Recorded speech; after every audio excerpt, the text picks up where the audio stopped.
When I left my office, I already had a premonition that something awful was going to happen that evening. I'm not psychic. I am quite perceptive, though, and the signs were easy to read. I had worked late, 9 o'clock and already dark, and my ordinarily enjoyable walk to the parking lot struck me as a little bit menacing. I parked in a lot that was about a 10-minute walk from my office. In the early evening on a crisp autumn day, it's a pleasure to stroll there and take in the sights of downtown Indianapolis. Occasionally, I'd take a detour and walk along the canal, checking out the street art. This was past nightfall, though, and right in the middle of a hot and humid August. There were only two sorts of people in downtown Indy that night: those who had to be, and those who had no place else to go. My walks always took me past the Wheeler Mission. There was a flashing neon sign reminding me that Jesus saves every 10 seconds. The mission was a magnet for the homeless. A lot of my sort of people ended up there, but some others as well. Addicts, mentals, criminals on the run and looking for a meal and a place to stay. According to the mission's rules, felons were usually turned in, so the police visited regularly. None of the city's finest sitting outside that night. Just a collection of bums waiting to scam some loose change off of whoever happened to be out on this humid night. One of the panhandlers called out to me. "Hey, can I talk to you, sir? Can I ask you a question? Are you afraid of homeless people?" He was young, maybe pushing 30. He was clean-shaven and had a number of tattoos running up his arms and neck and ending just shy of the bottom of his dirty red baseball hat. The design hinted at a former stay in prison. Every one of them always has a story. It's typically well-practiced and smooth. A bum tells his story so many times that he begins to believe it himself.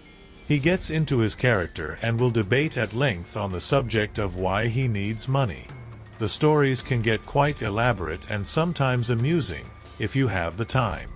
But unless you want to be followed all the way back to your car or to the door of your office, it's best to just say no or sorry. That night, I was feeling antsy and just wanted the conversation to end quickly, so I opted for fuck you.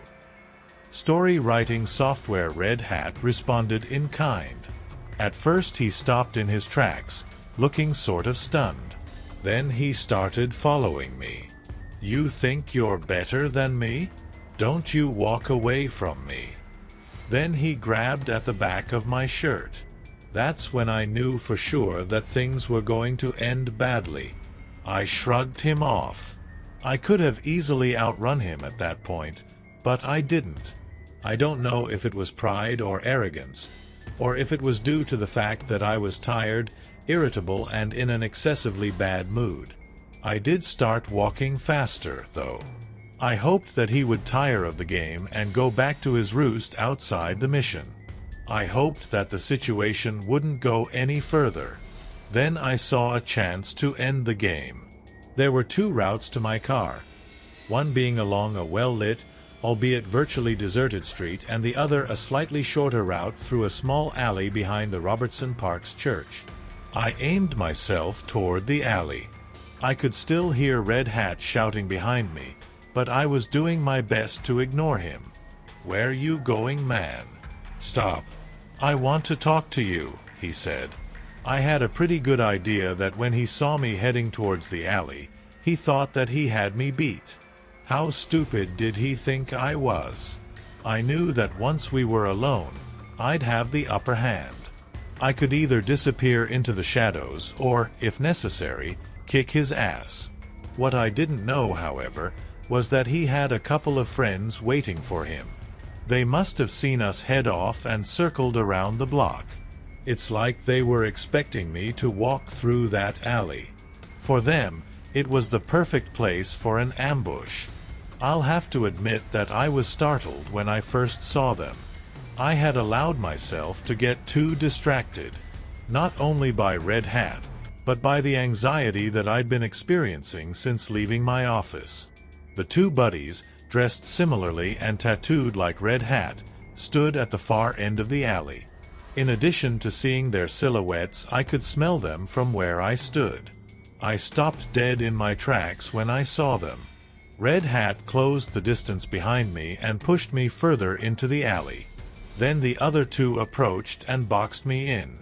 Advertisements, one of them pushed me and laughed. "What now, Chris? Now we teach this little shit how to respect people," Red Hat replied. I had backed up against the wall of the church. "Trust me, guys." "Bad idea," I said. The one who had previously been quiet came forward and shoved me hard back into the wall.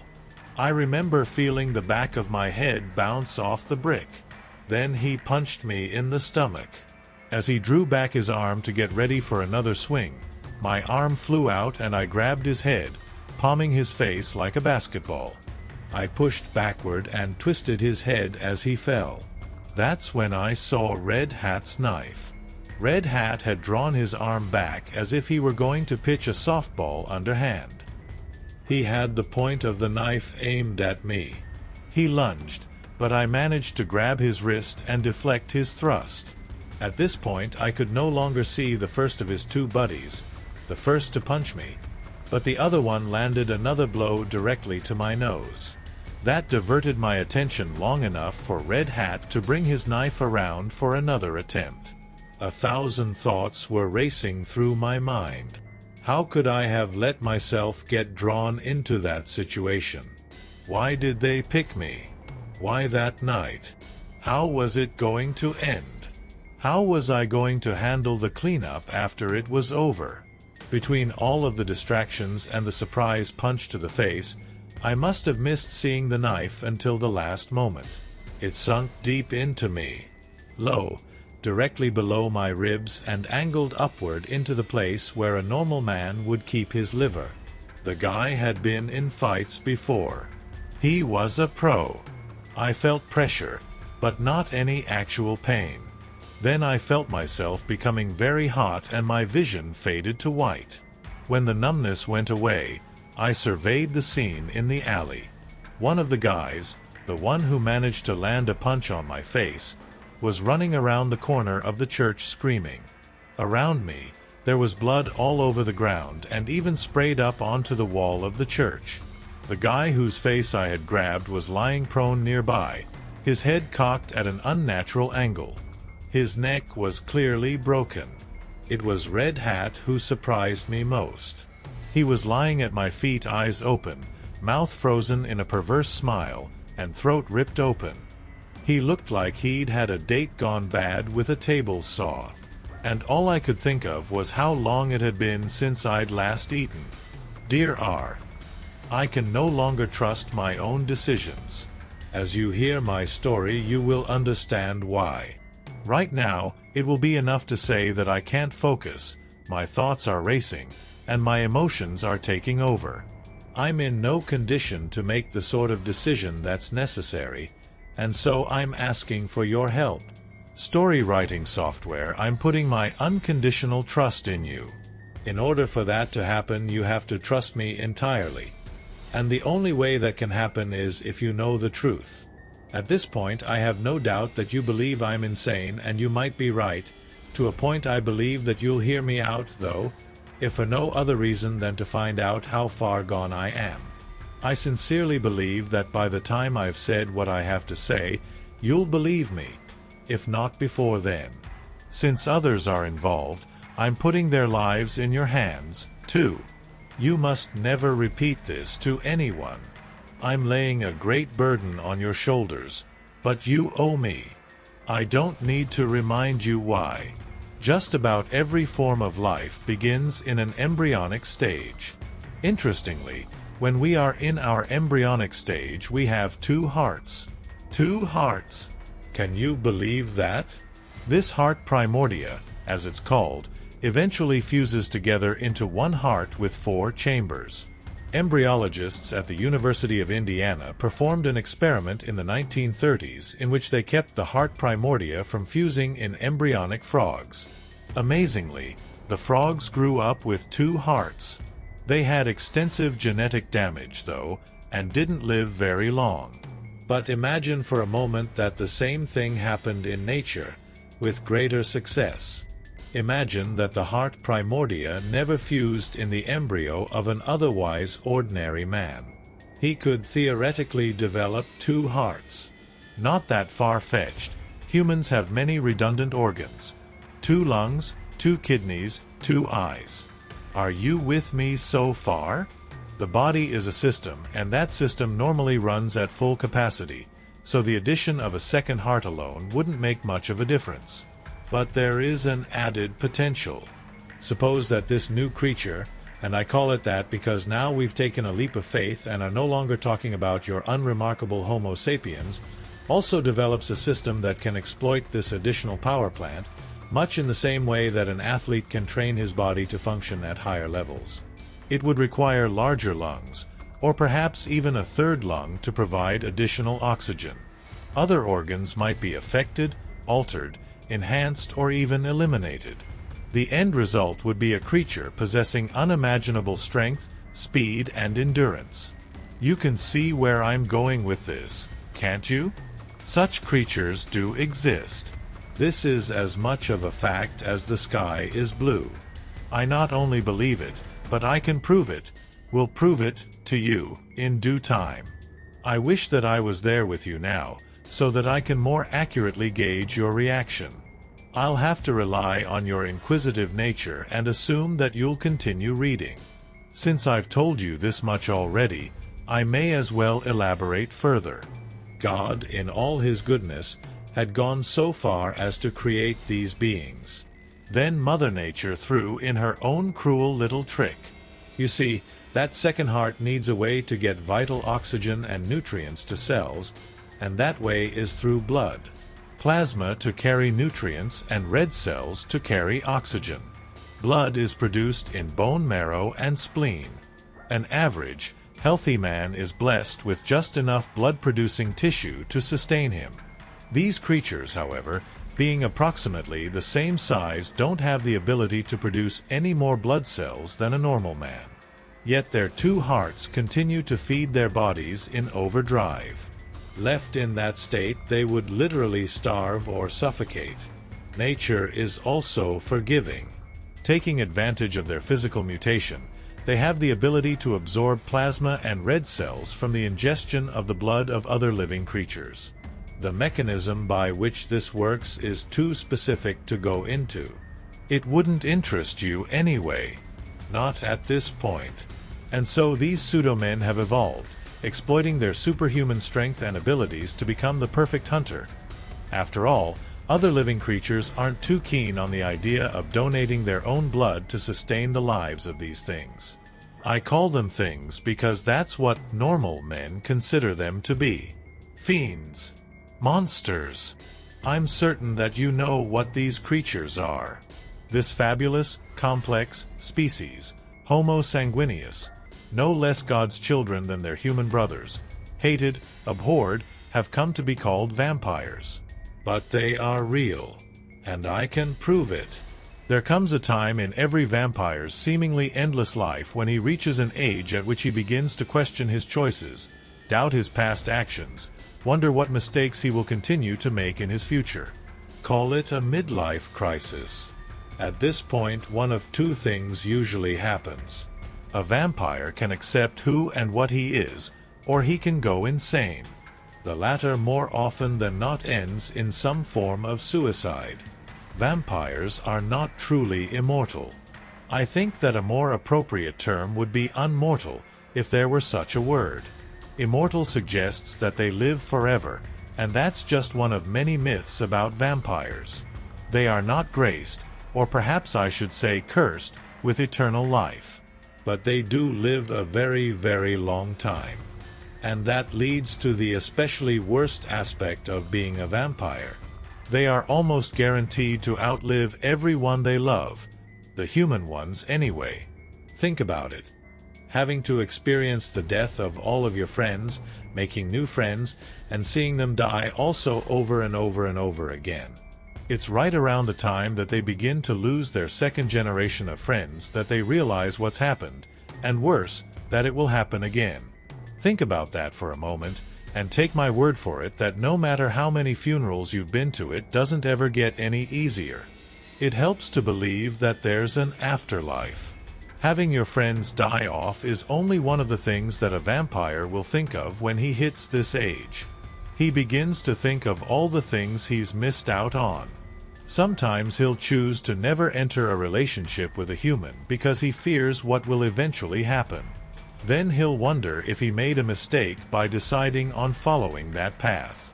And then he thinks about what he is, what he truly is, what his base instinct and purpose in life is. He feels cheated that he's had to hide his true self for all of the years he's been alive, and that he'll have to continue hiding it. He feels resentful that he'll never be able to do what he really craves, what he hungers after, to hunt, without restraint. Fulfilling one's purpose in life is of ultimate importance to every man, vampire and human alike. A person with no aspirations has no reason to go on living. So what is a vampire to do?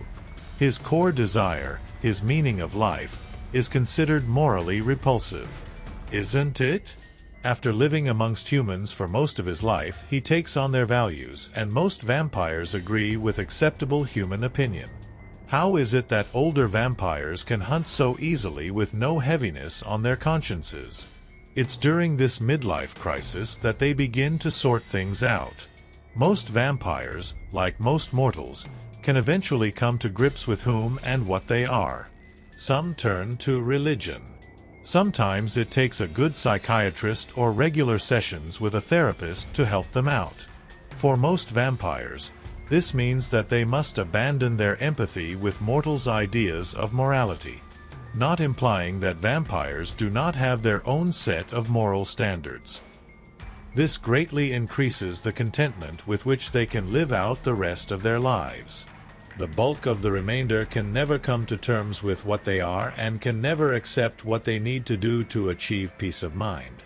All of the inner turmoil eventually takes a toll on them body and soul. It breaks them.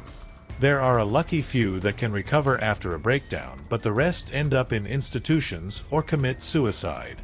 Even among those who are institutionalized, some eventually end up killing themselves when they grasp the fact that a natural death and end to the pain is going to come very slowly. And so the world ends up with a whole bunch of vampires who are either happy or dead. It might sound callous, but the truth is that only elder vampires are happy ones.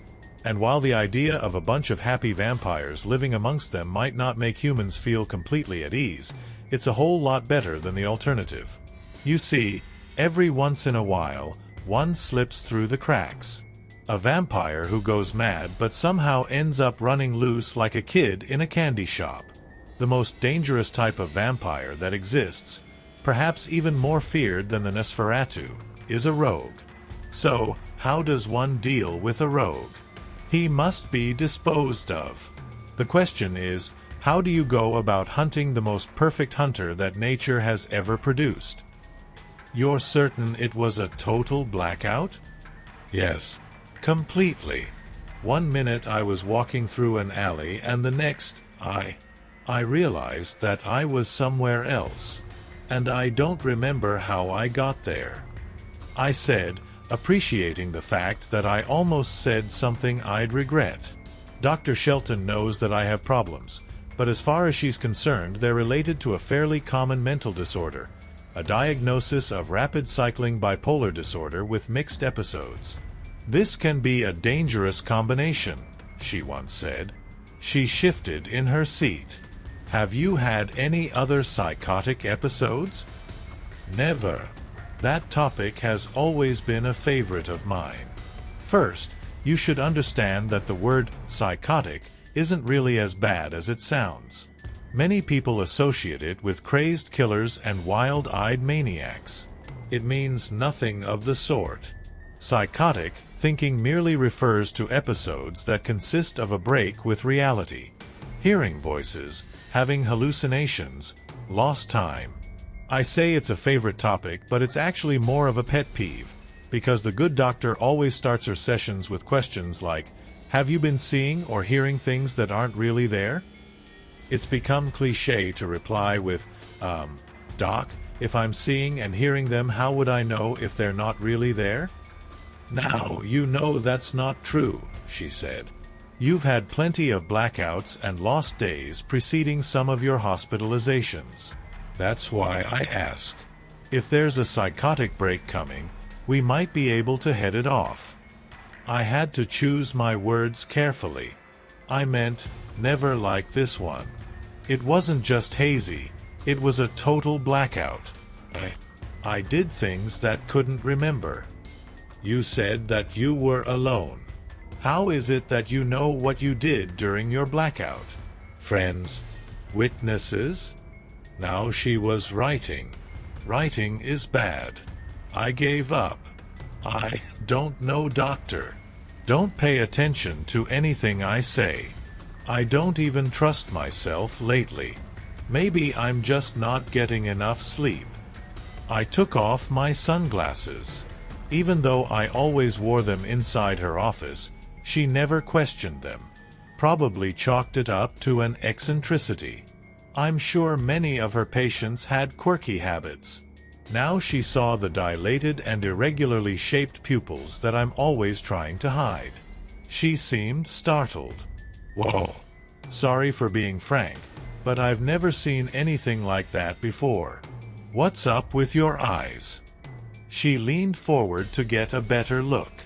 It's a genetic condition. Makes my eyes really sensitive to light. That's why I wear the glasses, I explained. What I'm trying to show you is the dark circles under my eyes. Lack of sleep, right? I could tell that she was still fascinated by my eyes, but she feigned interest in our previous subject matter. Yes. Well, I'll get you some samples of Seroquel. It's an antipsychotic, so it may prevent further episodes as well as help you sleep. When she left the room to get the samples, I let out a sigh. What had I hoped to achieve by visiting my psychiatrist? After what had happened in the alley that night, the only thing that had any possibility of helping would be talking to someone I could be entirely honest with. Someone in the same boat as me. Well, sort of. I decided that the best person to approach for advice was my friend Johnny. There's a long history there, but suffice to say that he understands my plight in more ways than one. It looked like it was about time for a trip back to Ohio, where I'd grown up. Dr. Shelton returned with the promised sample. I could tell from her sidelong glances that she was still questioning my attempt to divert attention from the appearance of my eyes. Here are some packets of Seroquel. These are 100 milligrams tablets, but you can take 2 or 3 at a time if you feel it's necessary. I'd start off with one until you know what effect they have on you. Thanks, doctor. 3 months, right? Sure. Unless something else like this comes up before then. If that happens, I want to hear about it pronto. I was halfway out of her office door when I heard her take a deep breath. I should have just kept on walking and pretend that I didn't hear her, but I stopped and waited. Oh, hang on. I wanted to talk to you about something out of the ordinary in your last blood work, she began. Those are 4 words that I hate to hear, out of the ordinary. There's very little about me that is ordinary, particularly to a human. Every time someone, especially doctors and police officers, utters those words I cringe, expecting to have to invent some wild rationalization of why whatever they think is out of the ordinary really has a simple explanation. Sometimes the explanations aren't good enough. There have been times when my explanation was so pitiful that it required me to move on to another city or town earlier than I had planned. This time, it wasn't so bad. Your liver enzymes look fine, but you have got one hell of a vitamin D deficiency, Christian. Don't you ever get out in the sun? I found that so funny that I may have actually let out a little laugh. No, not so much. I'll give you a script for a megadose, once a week for a couple of months. I suggest following up with your GP. Get a physical. It can't hurt. Take a wild guess about what the #1 leading cause of death in vampires is. It's not a stake through the heart. It's old age. Living in a culture so full of fictitious myths and legends, you might think of that as funny. It's important to separate the myths from the truth, though. Probably one of the biggest fabrications is that vampires live forever. Vampires certainly live much longer than humans, but far from forever. Even the finest and strongest machines eventually break down. Cardiovascular disease, cancer, arthritis, cataract, osteoporosis, diabetes, hypertension, and even Alzheimer's. When a vampire is afflicted by these diseases, he can't hunt. If he can't hunt, then he can't feed. And if he doesn't feed, then he can't survive for very long. You won't find many nursing homes for aging vampires. So it's pretty important to take care of yourself. The vitamin D deficiency that my doctor mentioned isn't something to be dismissed. Sunlight helps humans' bodies create vitamin D naturally. It doesn't work that way for vampires. Why not? Perhaps it was nature's form of population control. Modern medicine has allowed us to subvert that. While we don't burst into flames, like in the movies and stories, sunlight is very damaging to our bodies. Our skin, and particularly our eyes, are extremely sensitive to UV rays. We get sunburned easily, and, despite our ability to recover from injuries quickly, skin damage is the most painful injury that I can think of. Aside from that, being in the sun for too long makes us sick. Sick to our stomachs. Nauseous. Humans can experience the same thing, and they call it sun poisoning, but with our sensitivity it hits harder and faster. It can cause fever, dizziness, and electrolytic imbalance. It can be incapacitating, and that's not good. Long story short, it's better for us to get our vitamin D in pill form. Story writing software. So how do you kill a vampire besides waiting for him to get old? Well, the same way that you would kill anything. We're just a little more durable. I'm certainly not a biologist, but as I understand it, our cells are rapidly reproducing. A deep cut that would require weeks to heal for a human may scar over within hours and completely disappear within a day. A punctured lung, perhaps impossible to repair in a mortal, may take a week. What is usually the deciding factor in whether or not an animal, be it a vampire, a human, or some lower life form, lives or dies is if its heart can withstand whatever trauma has been inflicted on its body and continue its job of pumping blood to nourish the body and brain. We have a slight advantage there. Even damage to one of our hearts, provided it's not too severe, can heal fairly quickly. It's nice to have a backup. So I suppose that it's pretty ironic that while arthritis, osteoporosis, diabetes, cancer, drowning, or massive trauma are all things that can kill a vampire, a simple stake through the heart is one thing that will probably not. Enough with the biology lesson. And so, after a lengthy digression, Dr. Shelton's comment about getting a physical exam struck me as funny in two ways. One being that I don't ordinarily like people poking around inside me. A human doctor would most definitely not find what he was expecting. And I was treating myself for a host of diseases and maladies already. In addition to the psychotropic medications that Dr. Shelton had me on for treatment of bipolar disorder, I was taking another 13 different meds every day, including some for high blood pressure, stomach ulcers, other vitamin deficiencies, and a drug to halt the progression of rheumatoid arthritis, a potentially fatal disease for me. When I was younger, years after discovering what I was going through a difficult time. None of my friends knew that I was a vampire, and I wasn't about to tell them. The one thing that I knew for sure was that human friends should never be told the truth about what I was. I'd learned that the hard way on more than one occasion. Usually I was just written off as a joker or even a truly insane kid. But there was one time when some of the locals got wind of my bragging about being a vampire. Early on, I thought that it was cool. Turns out that one or two of them really believed me and tied my family to some strange affairs going on about the village. We were literally run out of town after receiving threats of physical harm.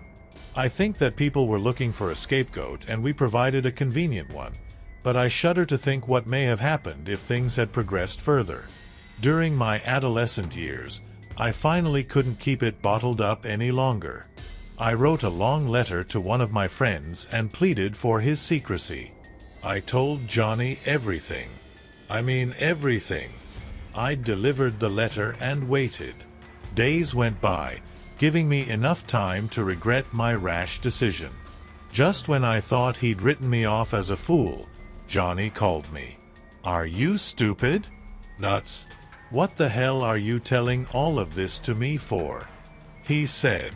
I held the receiver of the phone away from my face while I took a deep breath. "Listen, I was going through a rough time and I'd been a little drunk and... cut the shit, dude. I know that what you said is true. But why are you telling me? Why are you telling anyone?" I couldn't believe what I was hearing.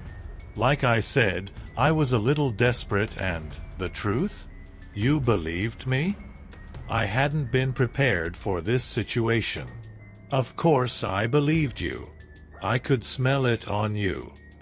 No, wait. Are we talking about alcohol now? I could imagine Johnny raising his eyebrows right about then. "No, Bud. You're a vampire. I know it. I could smell it. Sunglasses or not, I could see it in your eyes. If that's not enough, I could just feel it. It's been obvious since day one. So, are you?" So why didn't I know? Why can't I smell it? Why can't I feel it? I could picture him shaking his head and rolling his eyes. "'Cause you're so young, Chemisabe. You haven't gone through the change yet. Once you go through the change, your senses will quicken, your strength will grow. Hell, maybe your IQ will go up a few points. You guys are so funny. All of you think that you're alone. One little lonely vampire surrounded by a sea of humans who just don't understand." He faked a pout. I was getting a little pissed off at his patronizing, but then I did a double take. "All of us? All of us who? Who else, Johnny?" "Rob, Debbie, Gail, Patrick, Paul, no surprise there. Mikey." "Ooh, Mike doesn't know yet, so keep that under your hat. I mean, he knows that he's a vampire. He just doesn't know that we know." "Ya know?" I was speechless. "Yeah, let that soak in, Bud. Just know this. We seek each other out. Whether you realize it or not, you will be drawn to others like you, friend or foe. It's instinct." He paused, as if waiting for my response. "What? Didn't our group strike you as weird in any way?" It was like a fog lifting. Just like that, everything I'd experienced the last 15 years made sense. So Johnny became pretty much my closest friend. He and I shared other problems, also. We are both bipolar. Johnny got saddled with a few other mental disorders too. I considered him a mentor also, because of his advanced age and experiences. He was the oldest in our group and, perhaps due to his unusual mind, had a special gift for seeing things that others couldn't. He was better than any trained therapist I'd ever seen. That was the reason that I'd went to him with my latest problem. I didn't think that Dr. Shelton or any therapist that she recommended could have been as helpful as Johnny.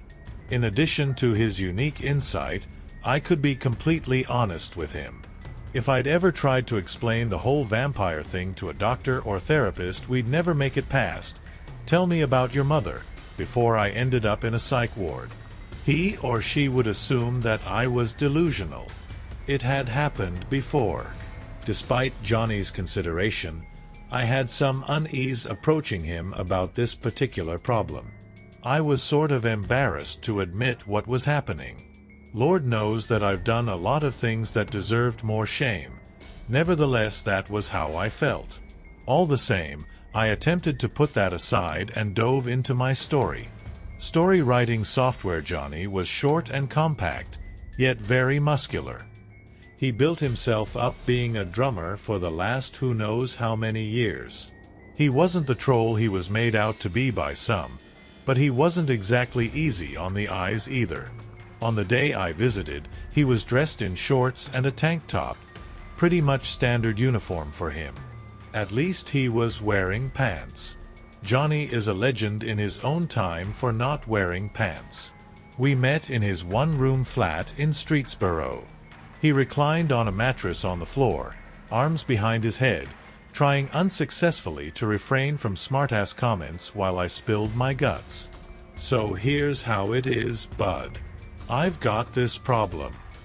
"You got that right," he laughed. I did say that he was trying unsuccessfully. "Seriously, man, there's been this thing going on. More than one thing. I don't know. It's been driving me nuts, and now it's starting to scare me." He sat up and actually looked concerned. "Scare you? Scare you? What's up?" And so I went into it from the beginning, at least from the time I first noticed it. About 6 months prior, I remember sitting at home watching the news on television. I was in an especially sour mood that day. The talking heads were going on about some bonehead gangbanger who showed up at a wedding uninvited and started shooting into a crowd. He hit a 4-year-old kid in the head. Didn't kill her, thank God. I hate to hear about kids getting hurt. It's a real sore spot for me. I got so annoyed, angry, pissed off, that I began shaking. I remember thinking, stupid animals. They all get what they deserve. They're not anything like us. They're nothing more than cattle. That was really unlike me. I had collected a good-sized set of morals in the decade of Catholic education that I'd been given. I was very sympathetic toward humans, unlike some vampires. Vampires, like humans, are typically divided by region and race. The Voordelac, for example, regard themselves as cultured and refined beyond what they consider to be their more animalistic brothers and sisters. They comprise most of the royal lineage in Romania. The Strigoiu of Moldavia are mostly gifted artists. The Lugat of Albania and Naxurer of Bavaria go through life much the same as humans. All of these races generally respect the lives of humans and consider them equals. They rarely feed on unwilling humans, and when they do, it's discreet and practical.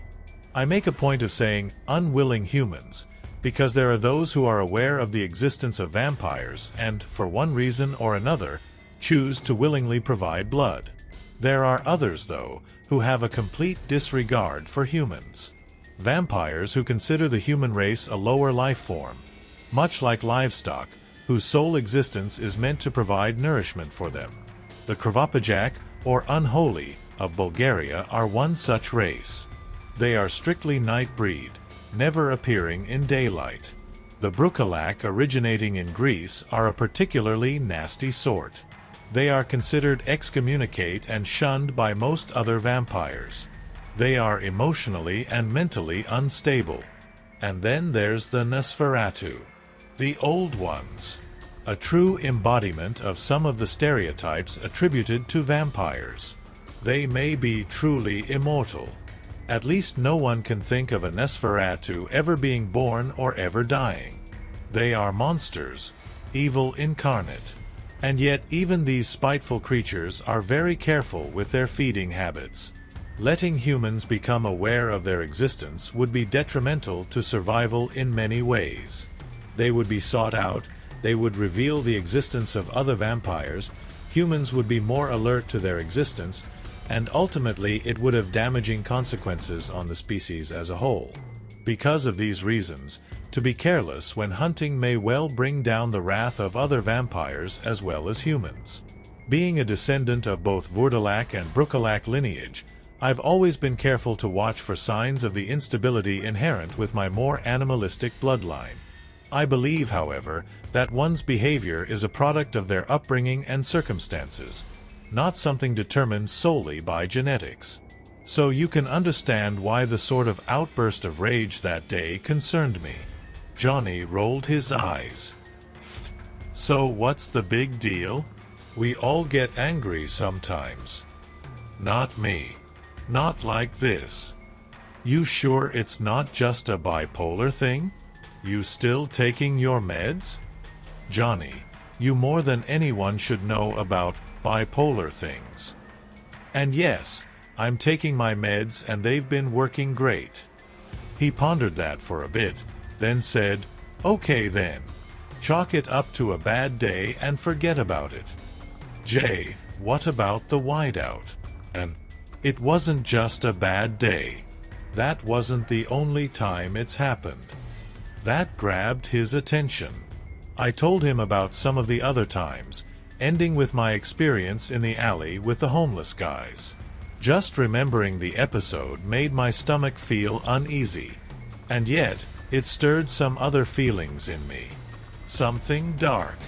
Peas and rice, man. Sounds like those dudes had it coming. CJ, how old are you anyway? I don't really know, I lied. A lot of vampires didn't, but I knew the exact date I was born. I was 243 years, 8 weeks and 7 days old. Around 240, I guess. Johnny started nodding, smiling like he'd just solved the riddle of the Sphinx. Yep. You're going through the change. The change. I thought that was menopause. Ha. No. Yeah. Your senses are sharpening, you're growing stronger, and your hunger is increasing. The change. Sort of like going over the hill. You're becoming less like a human and more like a vampire. I'd heard about it. I knew it would come one day, but it seemed so far off. I was kind of in shock. So what happens now? I sighed. Go with it, dude. You can't stop it, so let it happen. Just be careful. You know? He trailed off, obviously embarrassed. Yeah. Brookalak. I get it. Seems like people always see me as Brookalak, even though I'm not entirely. I can't explain the whiteouts, but everyone is different. Maybe that's just the way it is with you half-breeds. Johnny looked surprised that he'd let that slip out. Half-breeds. I knew that he didn't mean it in a bad way, though. Sockeye. Just don't get sloppy. I know you're careful. You cleaned up after the thing with the homeless guys, right? He took my hesitancy as a bad sign. Right. I was kind of embarrassed, and it seemed like the words just wouldn't come out. One got away. Jesus. He slapped his thigh. You know how it works. Don't tell me that you couldn't catch him. He was running away. I can't hunt down an innocent human. But he wasn't innocent. You said so yourself. Yeah. But still, he shook his head. It's time for you to toughen up, man. You're not gonna make it with an attitude like that. I am what I am, Johnny. I can't just go around killing whoever, whenever it suits my needs. Dude, God made you what you are. He will understand. He'll forgive you. It's not that. But maybe it was that. Like I said, I went through 10 years of Catholic upbringing. Those 10 commandments are driven into you. Thou shalt not kill. That was a biggie. Yeah, I know that might sound surprising. A Catholic vampire. Vampires being the minions of Satan and all. Just another stereotype. I mean, if the stories about Lilith were true, then perhaps. But all that aside, vampires can have religion. Why not? We are ultimately mortal creatures, in an organic sense, just like humans. We are born and we die. The process is just a bit slower. The prospect of an afterlife sounds pretty good to me. If that surprises you, it'll knock your socks off to know that there are clergymen who are vampires, too.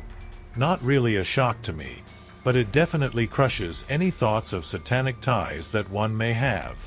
Johnny waved me off. No biggie, man. Just think about it. Keep it in mind the next time something like this happens. And if this guy makes trouble for you, you've gotta take care of him. K. Yes, oh wise one. Not that I don't enjoy our time together, but I gotta jet. I'm stopping by to visit someone. Someone special before I head back home. I hadn't been visiting her as often as I'd have liked to, so I always made the most of my visits back to my old haunt. I was just about out of the door when Johnny said something that stopped me dead in my tracks. Oh, hey. Have you heard anything about that serial killer? The what? Serial killer. Indianapolis. Know anything about it? For some reason, I felt as if he were accusing me. I knew he wasn't, but that's how it came across to me. And then, even though I was surprised to hear the news, I faked surprise. I mean, obviously faked it. I don't know how to describe it. I guess I just went a little over the top in reacting to this bombshell. No way. No way. I would have heard something about it. It's all happened over the last couple of days. I know you. You can go for weeks without turning on the television. Knitting my eyebrows, I said, "It's possible. So don't keep me in suspense. What's up?" Johnny sat down again. I know what you're thinking. I highly doubt that it's one of us. Not you and me. Us. One of our kind. They're not your average kills, and there was no apparent motive, feeding or otherwise. Nasty business. The police just started using the term serial killer after they found the third victim. I just wondered if you could fill me in on anything the news isn't covering. I guess the police aren't releasing all of the details until they have a suspect. Nasty? How nasty? Not that I really wanted to know. 2 women and then just yesterday. Are you sure you want to hear this? I nodded nervously. I actually had butterflies in my stomach. Yesterday they found a kid. Hard to tell how old yet, but pretty obviously a kid. Hard to tell. Yeah. Arms and head were. Other, his Adam's apple bobbed, pieces ripped out. All the same. It's like they were torn apart. Like someone just went psycho on them. They considered an animal attack, but nothing's been missing in any of the cases. All body parts accounted for, just not in the right places. Know what I mean? Shit. Yeah. Be careful when you go back there, bud. I know that you're a night person. Don't be walking the streets in the wee hours. Deal. There wasn't much else to say. Once again, a kid. Not something I wanted to think about. I'd have to check it out, obviously. Johnny had a flair for the dramatic, but I had a feeling that he was pretty much spot on with his description of the attacks. No death should be dismissed lightly, and especially not one so horrendous. But after 243 years, much more so for Johnny, a guy's experienced pretty much everything. He's had the chance to see the ugliest side of the world.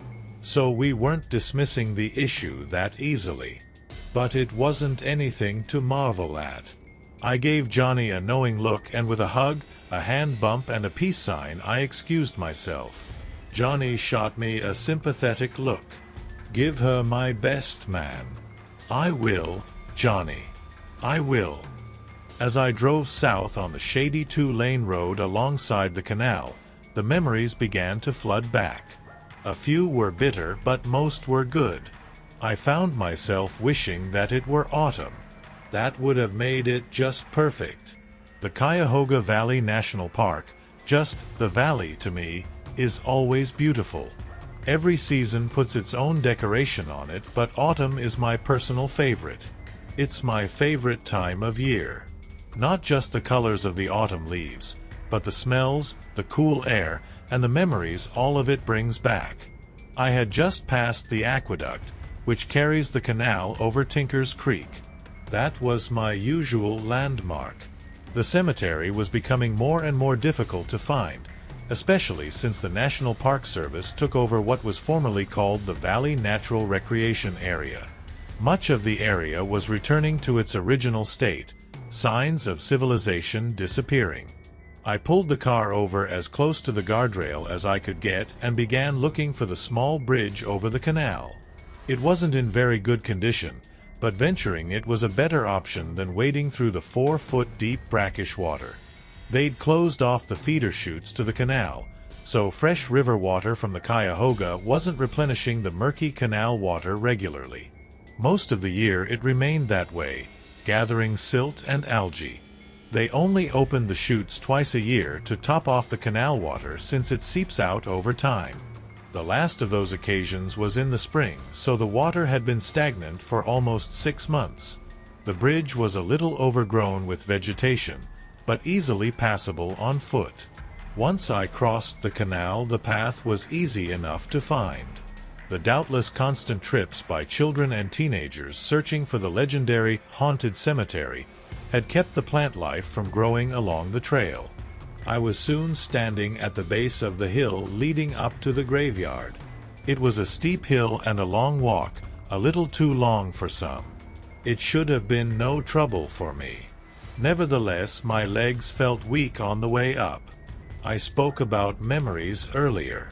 There were no good memories along this path or at the cemetery. But that fact never deterred me from making the trip.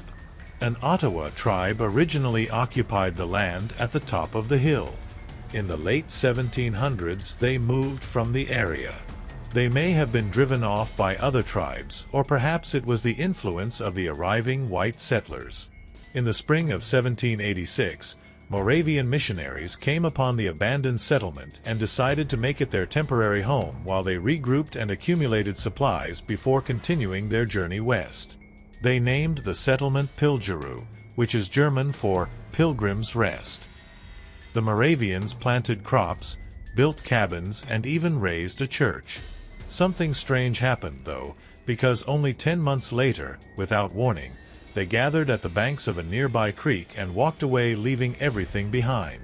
10 years later, the land was purchased by the Connecticut Western Reserve Land Company and prepared for settlement by the influx of English and European pioneers leaving New England. I suppose it was sometime during this period that my parents arrived there. And so the pioneers continued to lay their dead to rest in the same place where the Moravians buried theirs, and likely the same place that the Ottawa used before that. The cemetery has had many names: Terra Vista, Hillside, Tinker's Creek Cemetery. But growing up there, I'd heard its original name of Pilgeru, and that's what it's been to me ever since. Before long, I had reached the top of the hill. I crossed an open field toward a small grove of trees. Before the trees lay 24 tombstones in various states of disrepair. Some had been desecrated by disrespecting teenagers and others by time. An assessment of the stones would reveal 35 names. In these old pioneer cemeteries, one always has to assume, though, that some stones have sunk into the ground and others may have been taken by some misguided sort of collector. Still, the town historian would estimate the number of dead as no more than 50. I know differently. After all, I had been visiting this place regularly for almost 200 years.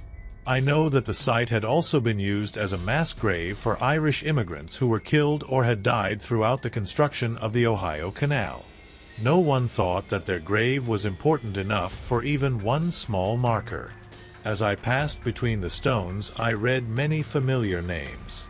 There was the familiar broken stone that marked the final resting place of Roger Comstock. He was the first white man buried at Pilgeru. died in 1810 at the age of 40. His stone reads, "Adieu to all things here below, vain world, I leave thy fleeting toys. Adieu to sin, fear, pain and woe, and welcome bright eternal joys." In a way, it makes me angry that a person can imagine such comforting thoughts when I am incapable of it. The concept of death is alien to me, and the concept of an afterlife continues to elude me. After seeing what I have seen, experiencing what I have experienced in my long life, I've lost the faith in God that I had when I was a child. Perhaps I can discover it again someday. And so it was, with these thoughts going through my head, that I came upon the object marking the purpose of my visit. It was dirty gray in color with chipped edges and a missing corner. It had once been white, bright, shiny white, marble, and cost a good deal of money. The text on it is eroded, but still readable after all of these years. Mary Frances Gillen Water Carmack 1771 to 1813, Christian Jonathan Carmack 1766. Every time I look at it, and I've looked at it many times, the first thought that comes into my mind is, do people wonder what happened to Christian? Did someone forget to chisel in the date of his death? Or is he buried elsewhere? Or did he abandon her? And every time I come to the same conclusion.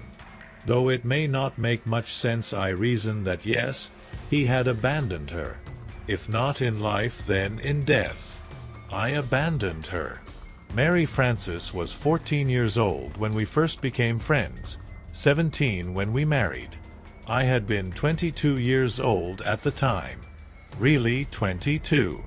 I say that because after reaching maturity, my aging had slowed significantly.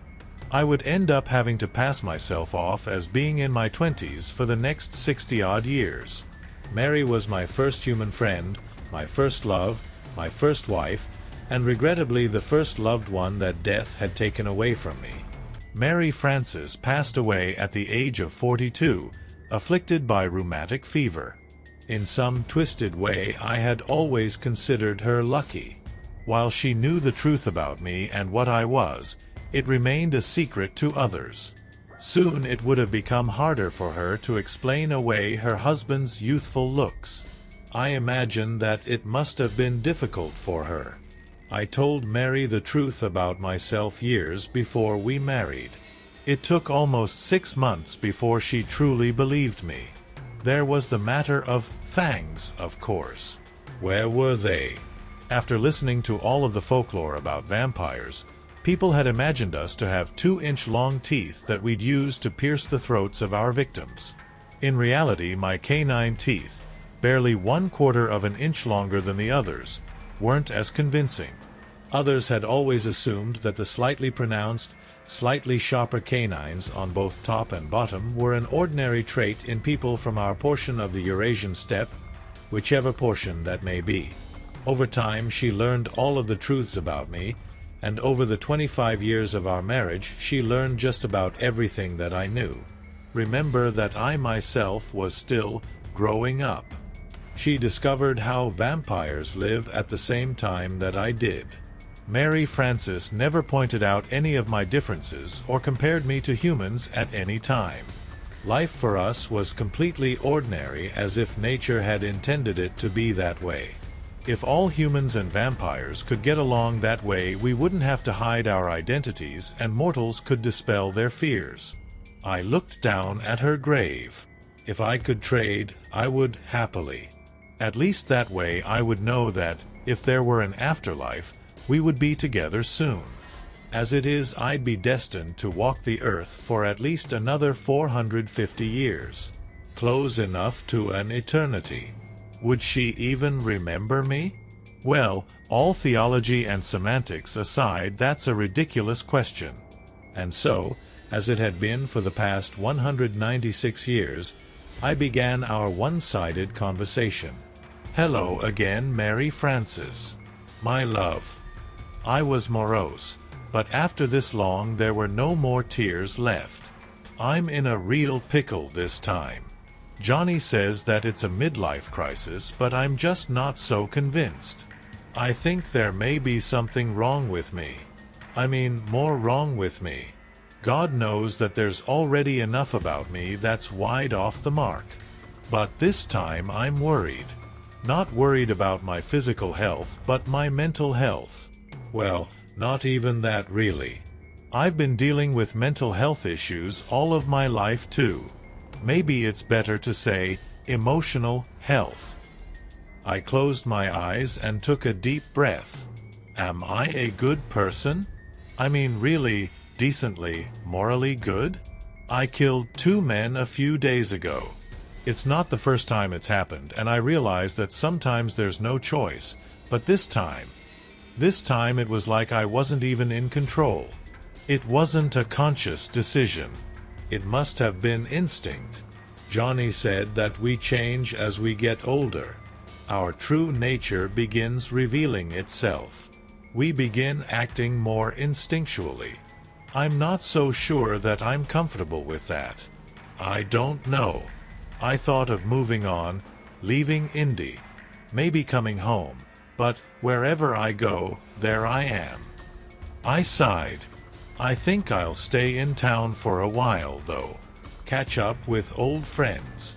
Visit some of the old places. Stuff that'll depress me more. I laughed to myself. But if you saw the look on my face, you would have known that I was only half joking. I lay down on the grass, put my arms behind my head and closed my eyes. The sun was already at the horizon, so I could afford to spend some more time outside. Mind if I hang out here a while longer? A cemetery is probably the last place that most people would want to spend the night. But for some reason, being here, next to her, was so comforting. In less than 10 minutes I had fallen asleep. I dreamt about flies. Big, black flies swarming around a carcass of some deceased animal. Disgusting, really. I always awoke from these dreams with a feeling of sadness. And not your average run-of-the-mill melancholy. Unless you are afflicted with manic depressive disorder, I don't think that you could ever really understand the wretchedness of it. When I got into a mood like this, it could take me days before I could bring myself to function normally again. It's always the feeling of the futility of life that's the worst part. I can ask the everlasting question, what is the meaning of life? But I think I already know the answer. There is no meaning. I am no different from any other animal on Earth. I survive only because there is no other choice.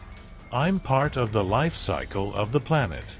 I waste space and resources for my given time, and then I die, decay, and return to the Earth. What's the point? While I can admit that my life is worthless, I still do not want to die. Especially in my current absence of belief in God or an afterlife. Couple that with the fact that I'm still jealous of those mortals around me who do believe in God and who do live normal lives, living and dying along with their friends and loved ones, instead of watching them come and go. The thought of it is overwhelming. It makes me want to lie down and stop thinking, stop doing, just stop. I can appreciate the thinking of suicide victims. While it has never struck me to attempt killing myself, there are times when I would do just about anything to make thoughts like these stop racing through my head. And people wonder why I'm depressed. I woke up in a panic, flailing at my left ear. A fly had crawled in and was buzzing and jigging its way around trying to get out. Bugs give me the creeps. The fly found its way out and buzzed away, probably crossing its little fly heart with its little fly leg whilst thanking its own little fly god. Forgive the sarcasm. I felt wetness in my hair. I assumed it was from the damp grass, but it also felt sticky. As I drew my hand back and it came into focus, I discovered what had attracted the fly in the first place. Blood. Half congealed and diluted with the morning dew by now, I couldn't really tell how fresh it was, or where it had come from. If it had been my own, I would certainly have been able to smell it. I couldn't tell, though, if it was human or not. It couldn't be. Could it? I stood up and assessed myself. My shirt was torn. It and my pants had blood on them, not an obscene amount, but still unexpected. I was dazed, still in the cemetery. I must have spent the night there. Or most of the night anyway. Obviously, I had gone somewhere. Where had the blood come from? My heart pounding, I began walking toward the path leading away from the cemetery. Halfway there, I noticed a crumpled form lying on the ground ahead. As I moved closer, I discovered that it was a coyote. Or rather, the remains of a coyote. I finally had a reasonable explanation for the blood and condition of my clothes. Coyotes don't usually travel in packs, but they sometimes form small families of 4 to 6. Stumbling upon a lone or injured animal while hunting, they'll circle and work together to bring it down. Granted, they won't usually go after something the size of a full-grown man. But if I seemed to be lame and they were hungry enough, then the possibility existed that they would seize the opportunity. With the diminishing area of wilderness in the valley, the animals were forced to choose between a more challenging hunt or excursions into urban areas. My pulse slowed and my head began to clear. The fact that I had no memory of what happened during the night was disturbing, but at least I had reason to believe that I hadn't done anything more terrible than defend myself. I dusted myself off and arranged my torn shirt as best as I could, then headed for the rise marking the top of the hill. The walk down should be easier than the walk up, always is. I glanced at my cell phone to see what time it was, a little after 6 a.m., and was startled when it began to ring. Johnny's name was on the screen. "Hey, bud. Made it home safe, I hope." I yawned and stretched. "Actually, I haven't left yet. You'll never believe what happened." "You heard?" he said excitedly. "Heard what?" "I was there. Here. A long story. What are you talking about?" "Story writing software, another attack. A dude and his dog. Same modus operandi." He stretched out those last 2 words. "Another one. When? I probably would have heard by now if I'd gotten back in time." No, man. It didn't happen in Indy. It happened here." I stopped walking. My heart skipped a beat and my mouth went so dry that I couldn't swallow. Fortunately, he didn't wait for an answer. "Yeah. Right down by the canal, on the towpath. The police are guessing the guy was out walking his dog around dusk last night. If you were still up there visiting Mary Frances, you might have run into him yourself." I couldn't help but think that he was accusing me. If so, was he right? What the hell was going on? "Dude, you can tell me to go pound salt if you want and I'll leave this be. But I think we need to talk. I'll head over right after I clean up." "Clean you? Oh. Okay, see ya, when I see ya." It looked like I would be staying in Ohio for a while longer. Driving back to the hotel, I was tempted to turn right and stop where the action was occurring. I slowed down as I drove by the scene. Slow enough to get a peek, but not so slow that someone would notice my appearance. 5 police cars, an ambulance, the coroner, and 2 unmarked police cars, which I assumed to be detectives, had gathered in the parking lot near the trailhead at Lock 39. There was also a crowd of people gathered, rubberneckers who'd come to see the carnage. Although I disliked people who made asses of themselves and had no respect for the dead, this time I was tempted to join them.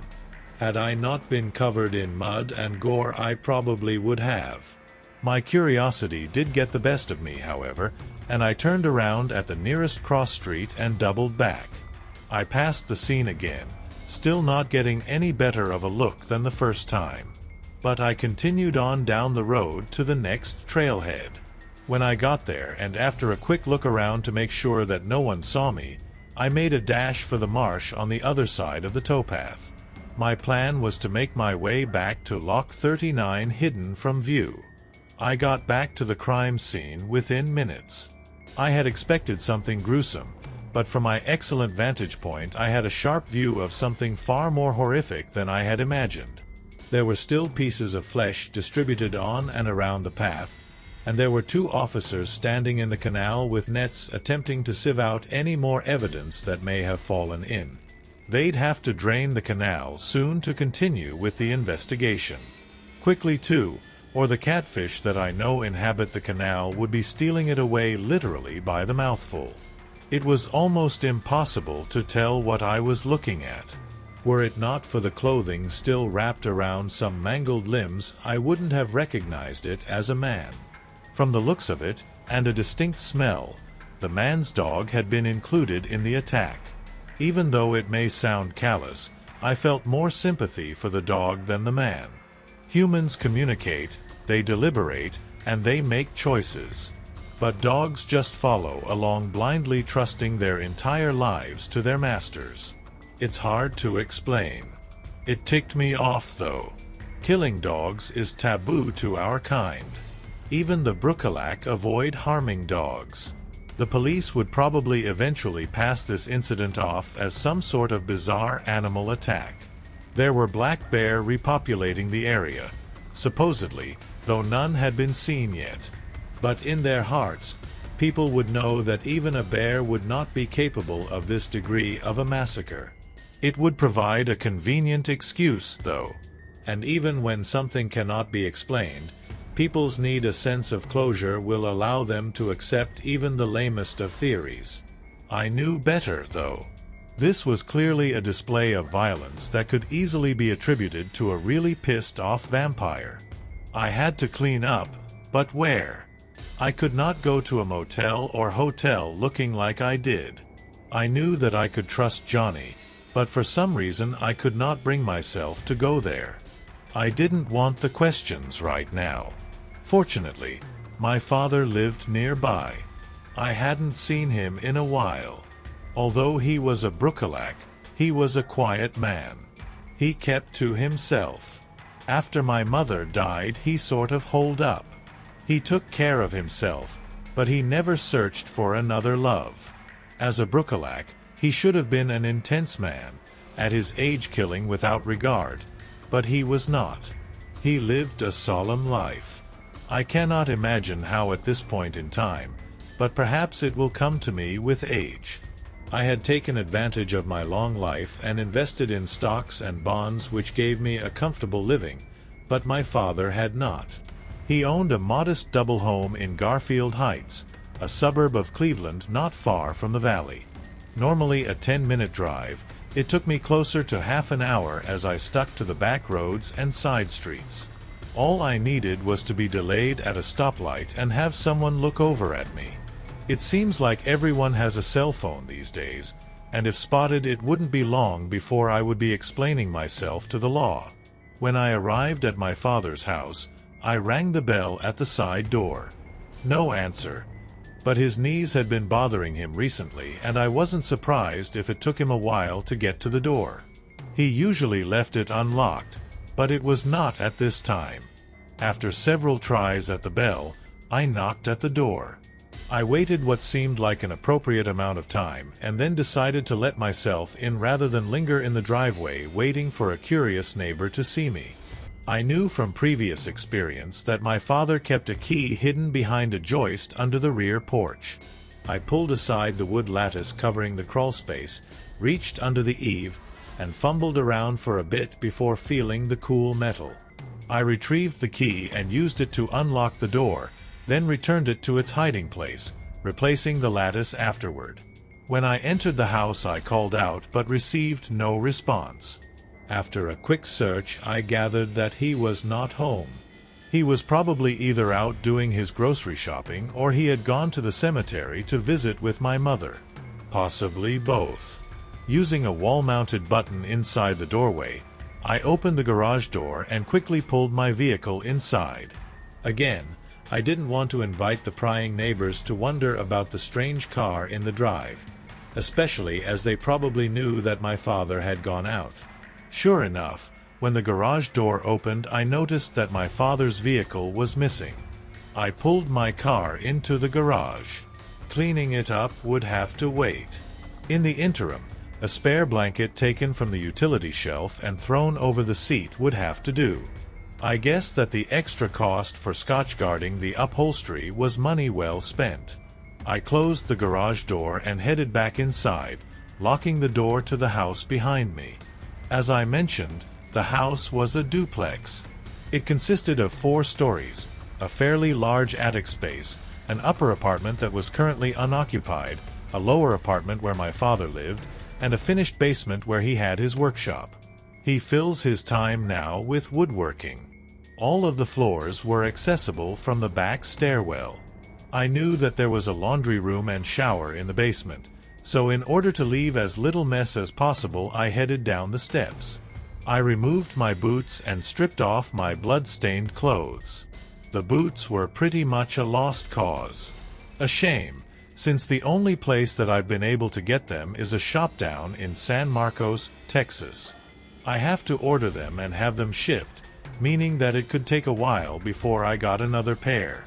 Then there's the breaking in period. What an inconvenience. The clothes got thrown in my father's washing machine. I loaded up the detergent, set the machine for sanitize, and hit start. While waiting for my clothes to finish washing, I hit the bathroom. Grabbing a towel from the linen closet, I set off for the shower. I turned up the water until it was the hottest I could handle. The water felt good on my aching body. I had been so distracted by the events of the morning that I hadn't even noticed the dull ache in my back caused by sleeping on the ground all night, or doing whatever else I had done while apparently sleepwalking. The water sluiced off all of the blood and gore, and it felt especially good to get the stickiness out of my hair. The spot in my scalp where I had been cut stung, but was healing already and felt like more of a scratch. I dried off and wrapped the towel around my waist. By now the laundry was ready for the dryer. How long had I been in the shower? After transferring the wet clothes to the dryer and starting it up, I decided to give my boots a try in the washtub next to the laundry room, and I managed to get them passably clean.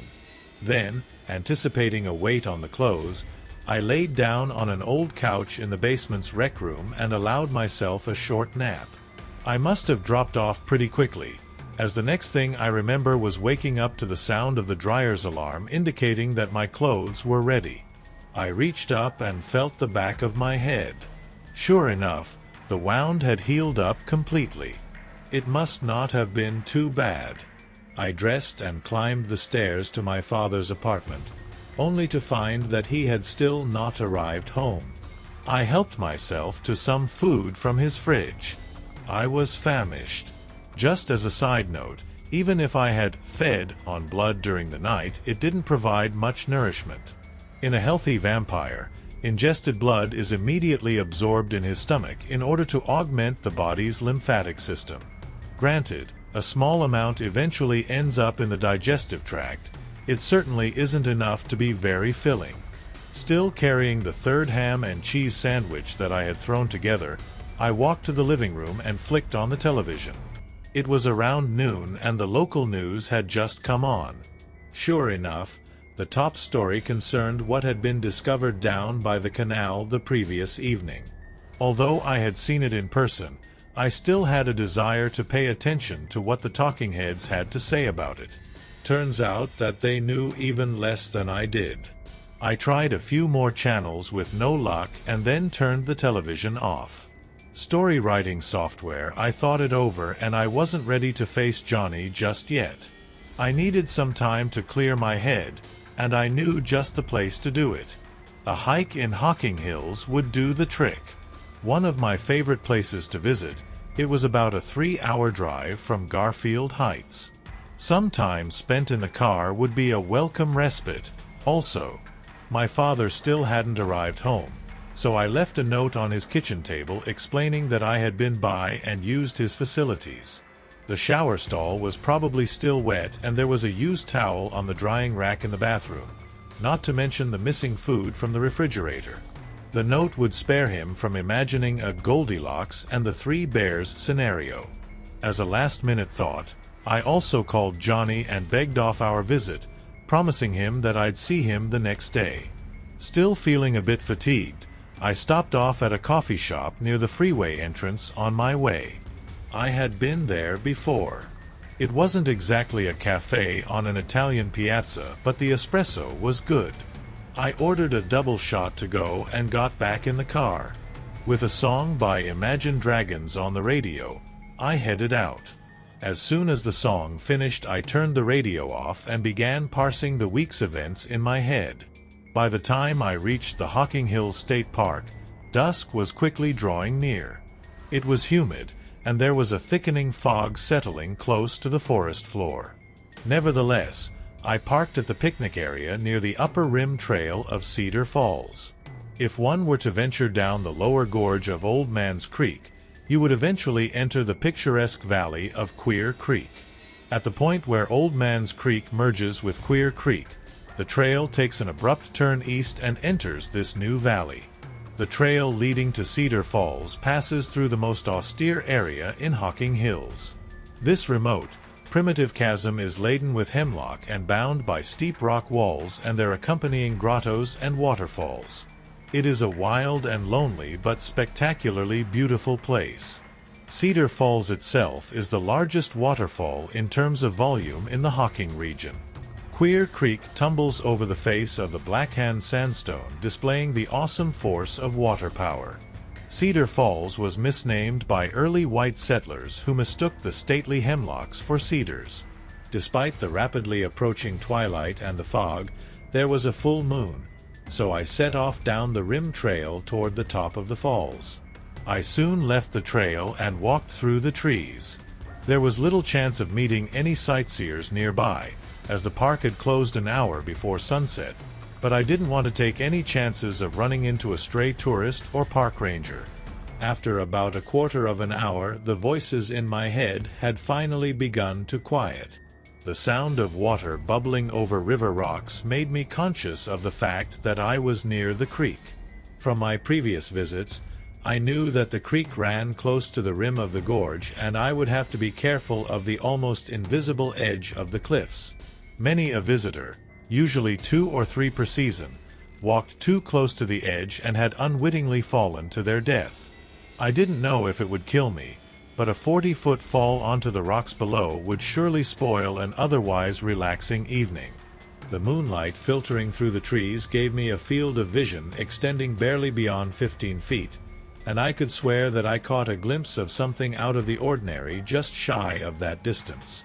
When I glanced over, I saw nothing but trees, and yet every time I returned my eyes to the ground in front of me, the apparition reappeared. I finally looked over and caught sight of her, a young girl, perhaps 13 years old. She was very pale except for her vivid blue eyes. Her almost platinum-colored hair hung spread untidily about her shoulders. She wore a somewhat threadbare white dress and was not wearing shoes. "Hey!" I called out softly, so as not to startle her. "What are you doing out here at this time of night? Are your parents nearby?" She just stared at me, mute. "The park is closed, you know.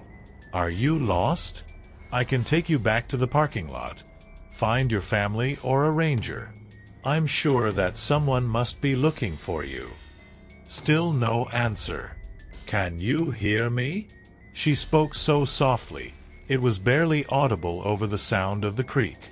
Like one that on a lonesome road doth walk in fear and dread, and having once turned round walks on, and turns no more his head, because he knows a frightful fiend doth close behind him tread. Yeah. Rhyme of the Ancient Mariner, right? Are you lost? I repeated. A drop of blood can be so intriguing. It can pull at the heartstrings or create butterflies in your stomach. Okay, honey, you're creeping me out. Do you have a name? I want to die, but he cursed me to live. He whispered in my ear and took my pain. My soul I did offer him to take, but instead he sat me atop his knee and said, "You will live forever for what you have done." A nauseating revelation came to me. "Are you a vampire?" She looked unreservedly saddened by the accusation. "If you call me such a beast, then a beast I shall be, for I have no soul. I don't think that vampires are beasts, nor are they soulless. You must think that a monster cannot be loved, but that is far from true. But only a demon could possibly love a sinner. I don't think. I breathed my last so long ago, but human I must remain, for human thoughts are never far. Was I dreaming? Hallucinating? Were the voices in my head finally taking on a corporeal form? Are you a specter? Yes, but the blood still calls to me. I desire to satisfy my thirst. Why are you here? The things and memories that happened here can never be forgotten or forgiven, so I must remain." I closed my eyes and shook my head as if I could clear her image from my mind, but when I opened them she was still there. I can't say that I have ever seen the ghost of a vampire before. What happened to you? You look so young. Am I really so unusual that I deserve such prejudice from you who acts as king? Acts as king? Look at yourself, so noble and wise, she spat. An emperor so bold as to slay your own kin without thought. I tell you, king, all things that live must end. What was she accusing me of? Slay my own kin? I've never. Vampires don't kill other vampires. It's just not done. I have said enough for now, but I leave you a parting gift. A curse given both foul and fair. Wait, I have questions. For the first time, she showed some hint of emotion. She smiled. Do you find the view atop a cliff to be picturesque? Then stand and spread your arms, breathe in deeply, and take just one step. And with that, she rushed towards me. Maybe I just thought that she pushed me. I don't remember actually being touched, just feeling a cold wind. All the same, I stumbled backward and fell over the edge of the embankment which I had unsuspectingly come close to while talking to the girl. I tumbled into the creek. It wasn't very deep, but the creek bed was slick with algae and I couldn't find purchase among the rocks. I skated along the smooth sandstone, driven forward by the rushing water, and within seconds quietly slipped over the edge of the falls. I awoke to the sound of rushing water. It was much louder than the creek's peaceful bubbling sound. I forced my eyelids open and saw that I was now at the bottom of the falls, and the sound was coming from the water plunging down the cliff face into a deep pool at the base of the falls. I spat out a mouthful of sand. I was not in the water, but laying face down on a sandbar between the pool and a rivulet of Old Man's Creek. I stood up, dusted myself off, and took in my surroundings. It was morning. I could tell by the sun's position low in the eastern sky. I didn't know the exact time, because my watch was apparently not as waterproof as had been advertised. I was certain that the park should have been bustling with visitors by then, as it opened at dawn, but the viewing platform halfway up the cliff was empty. There were no children splashing in the creek and no tourists snapping pictures from the banks. I thought it odd, but perhaps it was for the best. I can only imagine what they would have thought when they saw me laying in the sand. I inventoried myself and was pleased to find that my clothes were clean this time.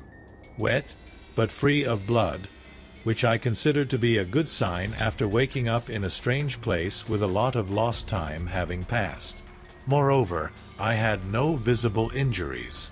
I cracked my back, rinsed the sand out of my boots, and began squishing my way up the bank.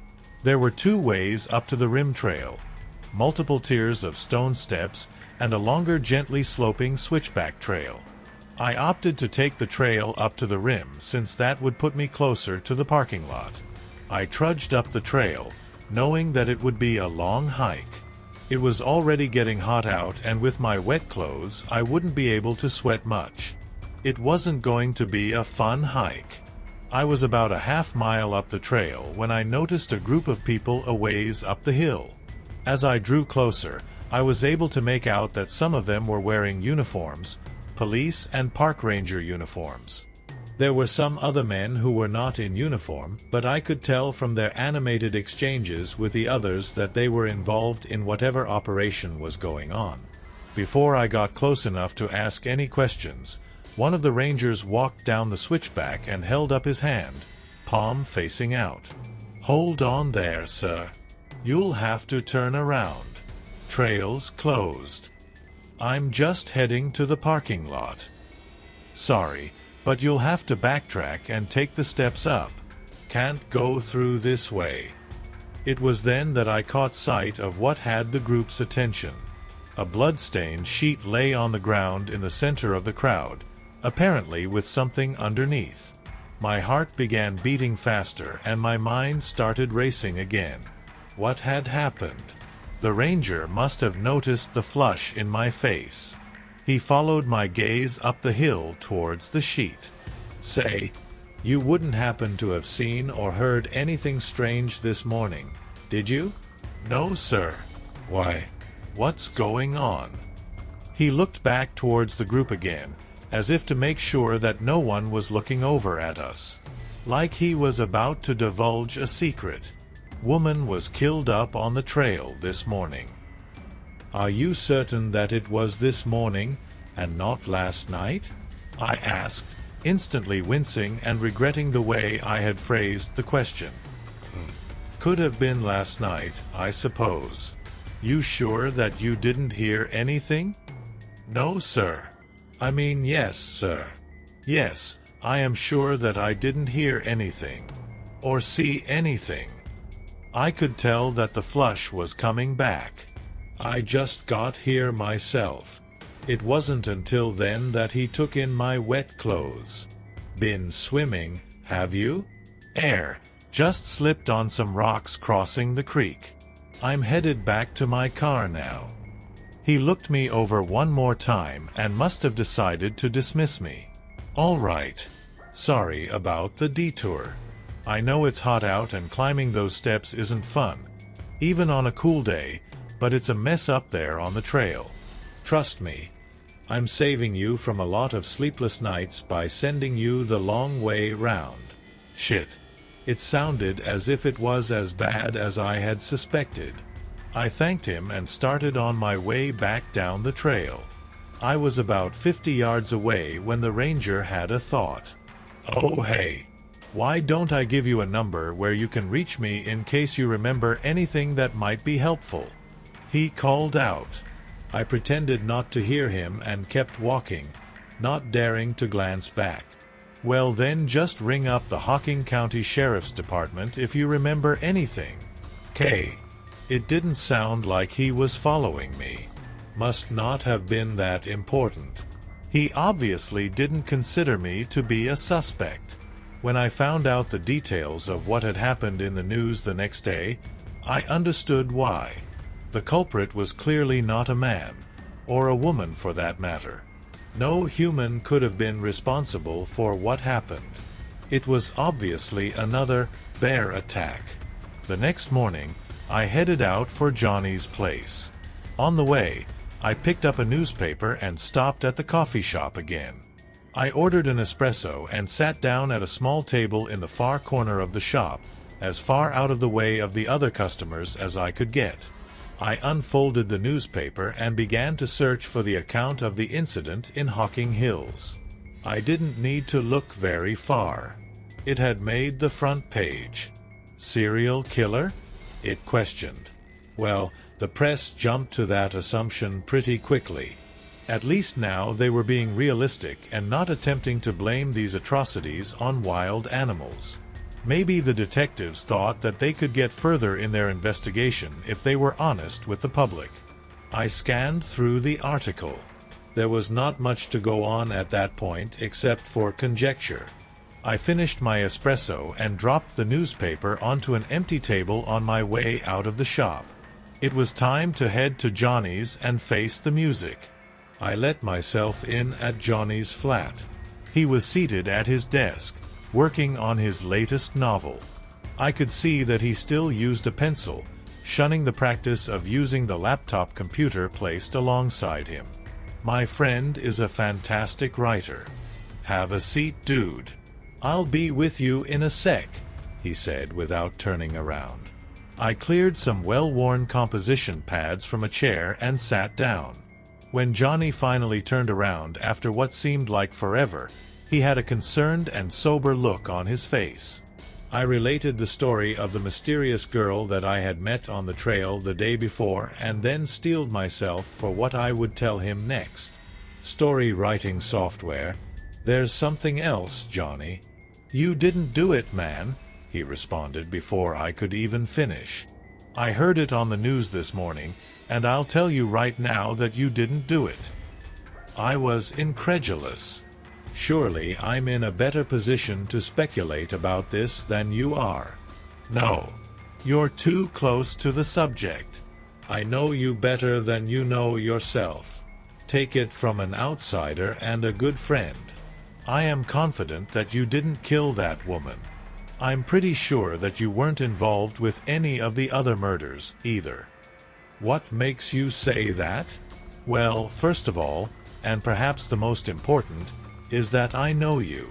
I know what you are like, what you have been like ever since I met you. Even in a blackout, you wouldn't be capable of killing an innocent. Think back to what happened in Indy. You couldn't even bring yourself to stop that guy who tried to mug you, and he was far from innocent. I took a moment to process that. But, and if that's not enough to convince you, Johnny continued, then consider this. I've been doing some research on the Dilio. You know, the interweb thingy. These murders started long before you first noticed them. In the past year there have been 11 others, each instance coming closer and closer to where you've been.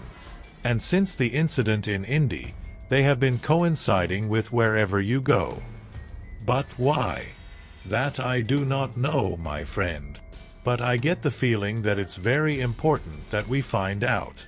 The sooner the better, before someone puts two and two together and starts jumping to the wrong conclusion. I mean, you're already starting to question yourself. Just think about the consequences if the authorities were to catch wind of the coincidences. I did think about it, and he was right. There was a trail of credit card receipts putting me in close proximity to the last 3 murder scenes within a short period of time. It wouldn't take a genius to identify a pattern. I snapped back into the present. So what do I do? Well, Johnny said, ordinarily I would be tempted to tell you to put as much distance as you can between these crime scenes and yourself. But my gut feeling tells me that's not going to be possible. I think that somehow you've picked up an admirer. That doesn't help. Well, let's think about this for a minute. I guess the next step would be to get some advice from someone who's been around the block a few times. More than you. Yes. You're the oldest vampire I know, Johnny. Who else is there? He paused, as if he was unsure of whether to continue. He finally spoke. Mordecai. We need Mordecai's advice. Where can I find this Mordecai? Johnny paused again. I could tell that he was hesitant about whether or not to go on. First off, you're not going alone. I'll come with you. Fine. Where is he? In their nest, he almost whispered. What? Who's any? The Nosferatu. The Erie Street Cemetery is Cleveland's oldest existing cemetery. When the land was first acquired by the village of Cleveland in 1826, it was considered far enough from the center of town that it wouldn't get in the way of new construction. Occupants of the more centrally located Ontario Street Cemetery were exhumed and reburied there. Today, downtown Cleveland towers all around this spacious, shady piece of land. The city has grown and expanded over the decades, but the graveyard has remained essentially unchanged for more than 175 years. The Nosferatu have been around a lot longer than the cemetery. Occasionally, They are obliged to relocate if their nest is disturbed or discovered by humans. As I've explained before, they, as do most vampires, prefer to keep their interactions with humans discreet. Johnny explained that this particular colony of Nosferatu had come to the cemetery sometime during the 19th century. They formed their lair in an underground chapel located below a vacant crypt. The doors of the crypt were locked from the inside, and no one inconvenienced the inhabitants afterward. No one, at least no one I have ever met, knows where the Nosferatu come from. There has never been a record of one being born or of one dying. That being said, a colony usually maintains its size over time. I have no clue how members of a colony are chosen, and Johnny was unable to enlighten me on that topic. The nest under Erie Street Cemetery was home to a dozen of the creatures.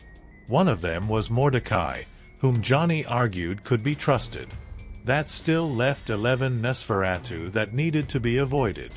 Johnny made an attempt to calm my nerves. "Don't worry, dude. They sleep most of the time. Sleep like the dead. No pun intended. It's almost impossible to wake them unless they are hungry." "What if they're hungry? Then we're fucked. Just try to be quiet and don't touch anything." We reached the door and then realized that we had forgotten about it being locked. A wave of relief washed over me as I grasped the fact that we couldn't get in. Well, so much for our adventure. "No way, dude. We've come this far," said Johnny as he threw himself against the door. It didn't budge, so he repeated throwing his shoulder into the large, cast bronze door. After a few more tries, it burst open with a squeal of long-neglected hinges. As the door reached the end of its travel, it crashed against the stones of the inner wall. "What happened to being quiet?" "Sorry, man, I forgot." Johnny was apologetic, but he seemed anxious. He appeared manic. That did not bode well. The inside of the crypt was fairly well lit due to a series of transom windows running along the tops of the walls. Most of the glass was long gone, welcoming the elements inside. Although our eyes worked well in low light, we had brought flashlights because the underground chapel was likely to be in total darkness. There were 2 stone burial vaults in the center of the small room, one with its lid cracked and half removed. It was empty, and we assumed that the other was, too. There was a thick layer of dust on the floor. I was the first to notice the disturbing marks in the dust. Not footprints, but obviously a sign that something had walked over the floor. Even those prints were partially filled in with another thinner deposit of powder, indicating that no one, or no thing, had been through this way in a while. I allowed my eyes to follow the trail of prints to the back of the crypt and a very small door. It was about 4 feet square and made of wood banded together with iron straps. Fortunately for us, there were no locks on this door, just an iron ring in the center. "Let's try to be quiet this time. Okay, Johnny?" "Gotcha." This time, I took the lead and eased open the door as gently as I could. It opened with very little effort to reveal a set of stone steps leading down into inky darkness. The steps were mostly clear of dirt and dust, but I could still make out faint imprints matching those on the floor of the crypt. I clicked on my flashlight and we began making our way down into the shadows. The stone staircase was much longer than I had anticipated. We were moving deep underground. We finally reached what I assumed to be the chapel floor, but I was only able to make a guess at that point because as I searched with my flashlight, the beam of light disappeared into the darkness before reaching any walls. The chapel was far bigger than the actual crypt, and must have extended at least 50 yards in every direction. I could see that the ceiling was composed of vaults and arches soaring high over the floor. It was opulently adorned with paintings and plaster ornaments, both showing signs of age. "So, where to now?" I asked. "Dunno. Just start walking until we reach a wall, and then we'll work our way around until we find Mordecai. And how will we know Mordecai from the rest of them? Johnny thought for a moment, and then said, he'll be the one who doesn't try to kill us. I hope. The flashlights clearly weren't doing the trick. I flashed the beam around as I began to walk, to no avail. Then it lit upon a chandelier in the ceiling, holding the stubs of 12 pillar candles. Johnny, check it out. Just what we needed, he replied as he reached in his pocket and pulled out a cigarette lighter. I thought you gave up smoking. Well, I did cigarettes anyway. Old habits die hard. He tried to justify it. It's solely a spiritual thing, man. Johnny reached up and began lighting the candles.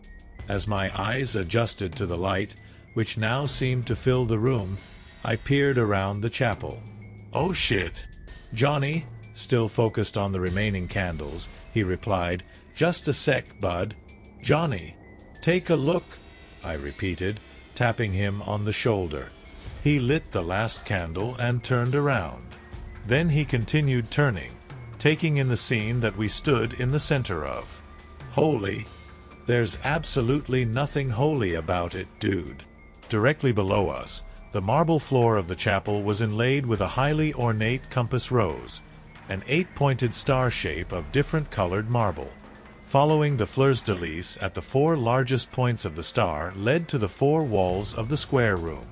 The walls were built of stacked stone, and each wall had 4 built-in niches horizontal to the floor. 11 of these niches were occupied by, to all outward appearances sleeping, bizarre creatures. Each Nosferatu was disfigured in a unique way, all equally awful. Some had strange serrated proboscises, some with near-translucent skin, and others whose disfigurements were similar to those of leprosis. We spent a few moments taking it all in. I was the first to perceive the significance of what we were looking at. Johnny, I said, I thought you said that there were 12. Yeah, man, I can count. 11. Ain't that a pity? So, which one is Mordecai? I questioned.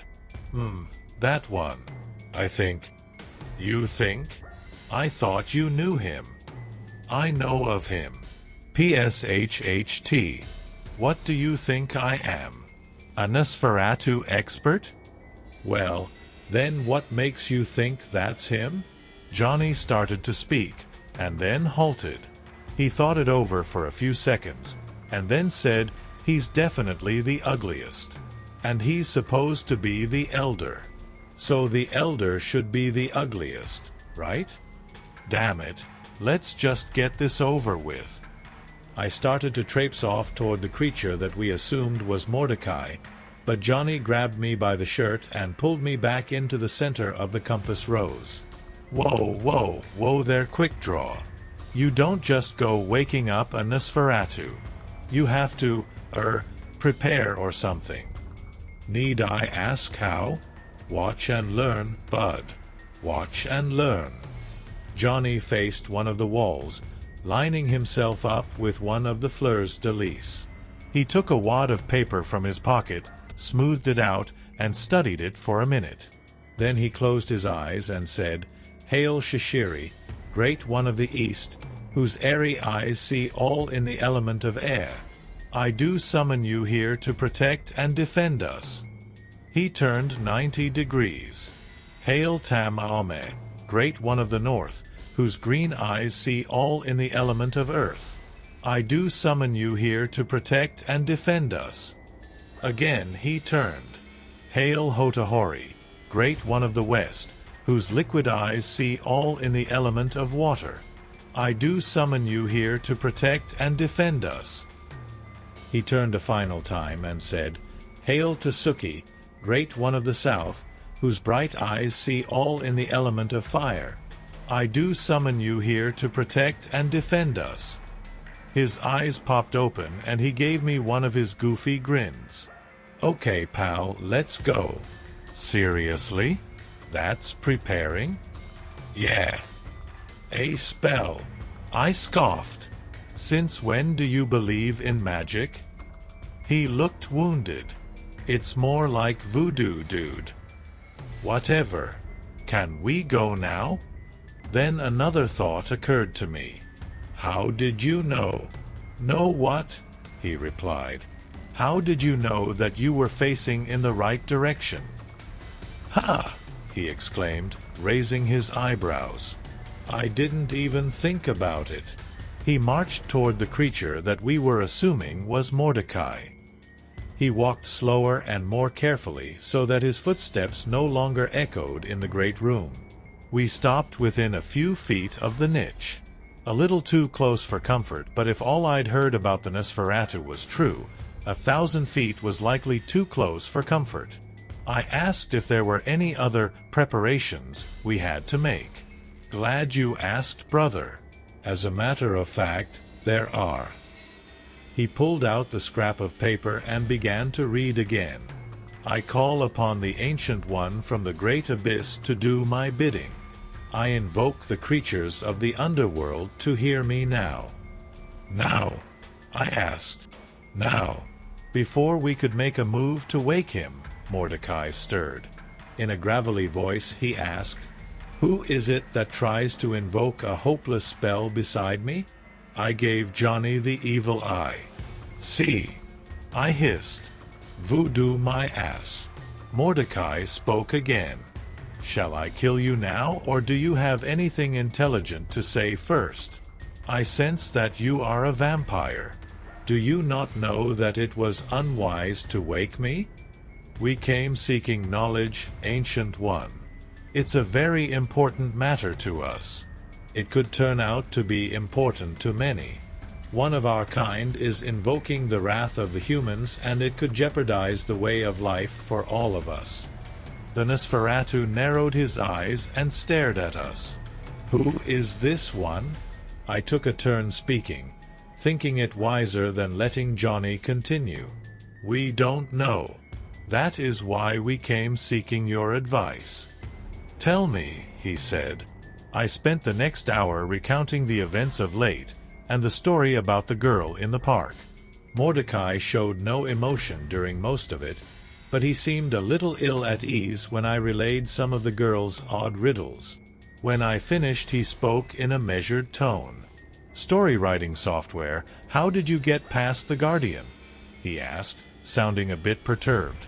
I looked over at Johnny, and he just shrugged his shoulders. What Guardian? Don't concern yourself. It seems that it does not matter. He pursed his shriveled lips. Are you certain that the specter called you a king and accused you of slaying your own kin? Oh yes. I'll never forget that. Those were her exact words? To the letter. All things that live must end, the Nosferatu mused. He seemed to ponder the idea for a bit in silence. The minutes went by as if they were hours. He finally spoke. Leave now, and never return.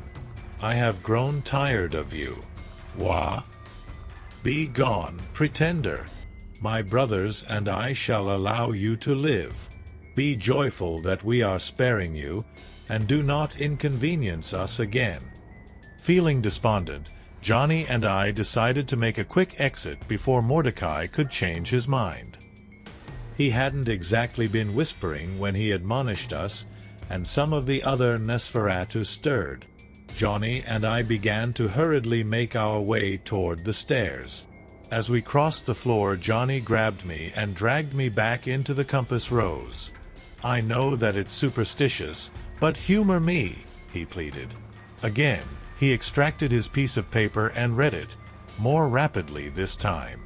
Then he shut his eyes and began speaking in short bursts. Farewell, Shishiri. My thanks for your protection and defense. Depart in peace, blessed be. Turn.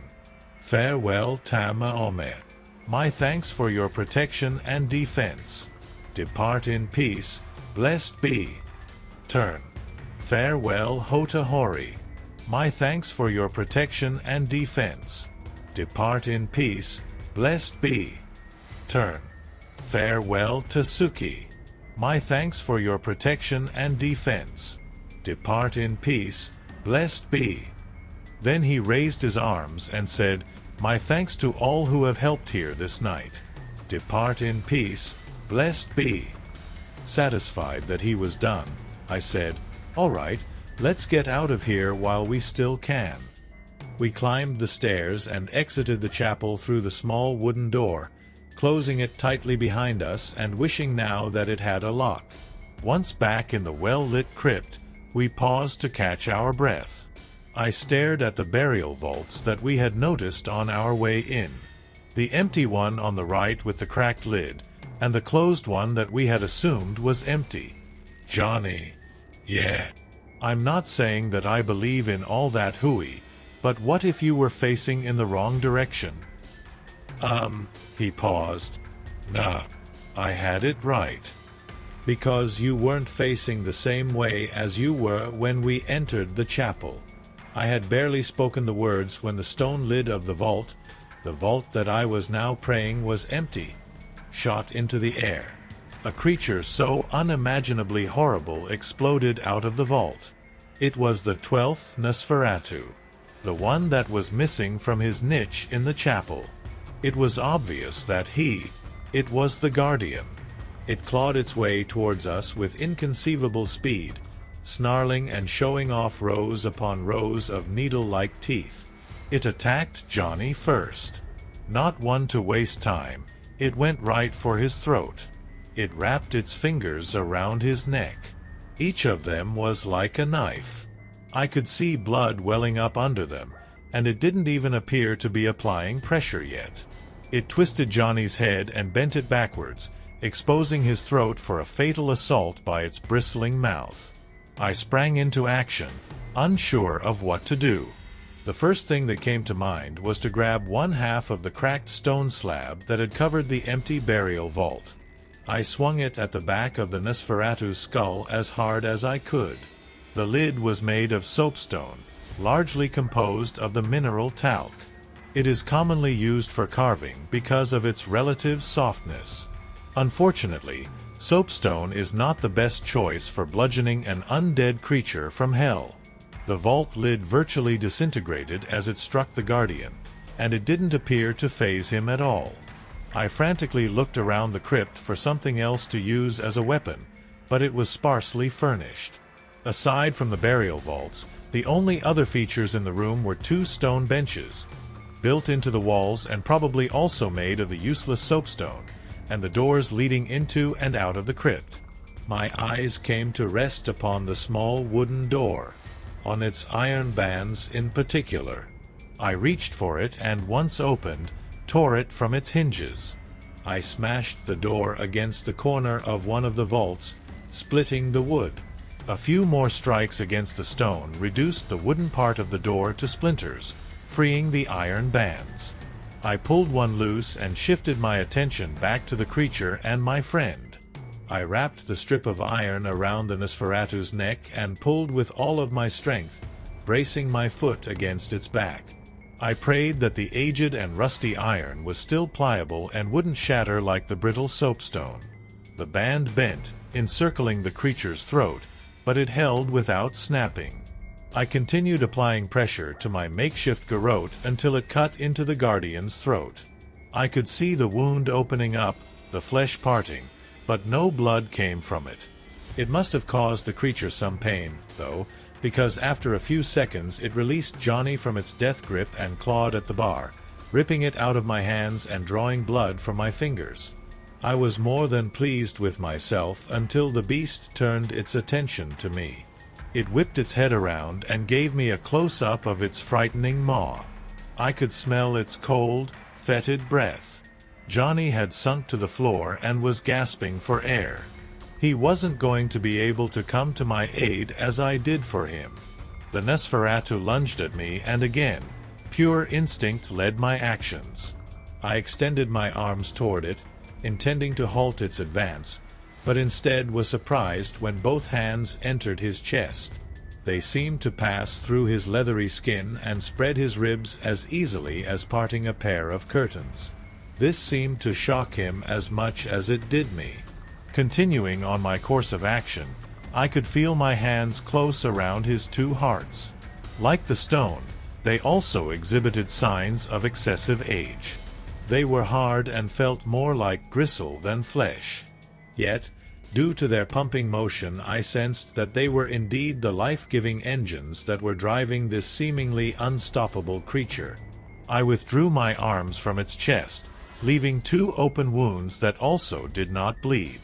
In my hands I held the two hearts, still beating feebly. The guardian gave me a piercing look, as if it were gazing into my very soul.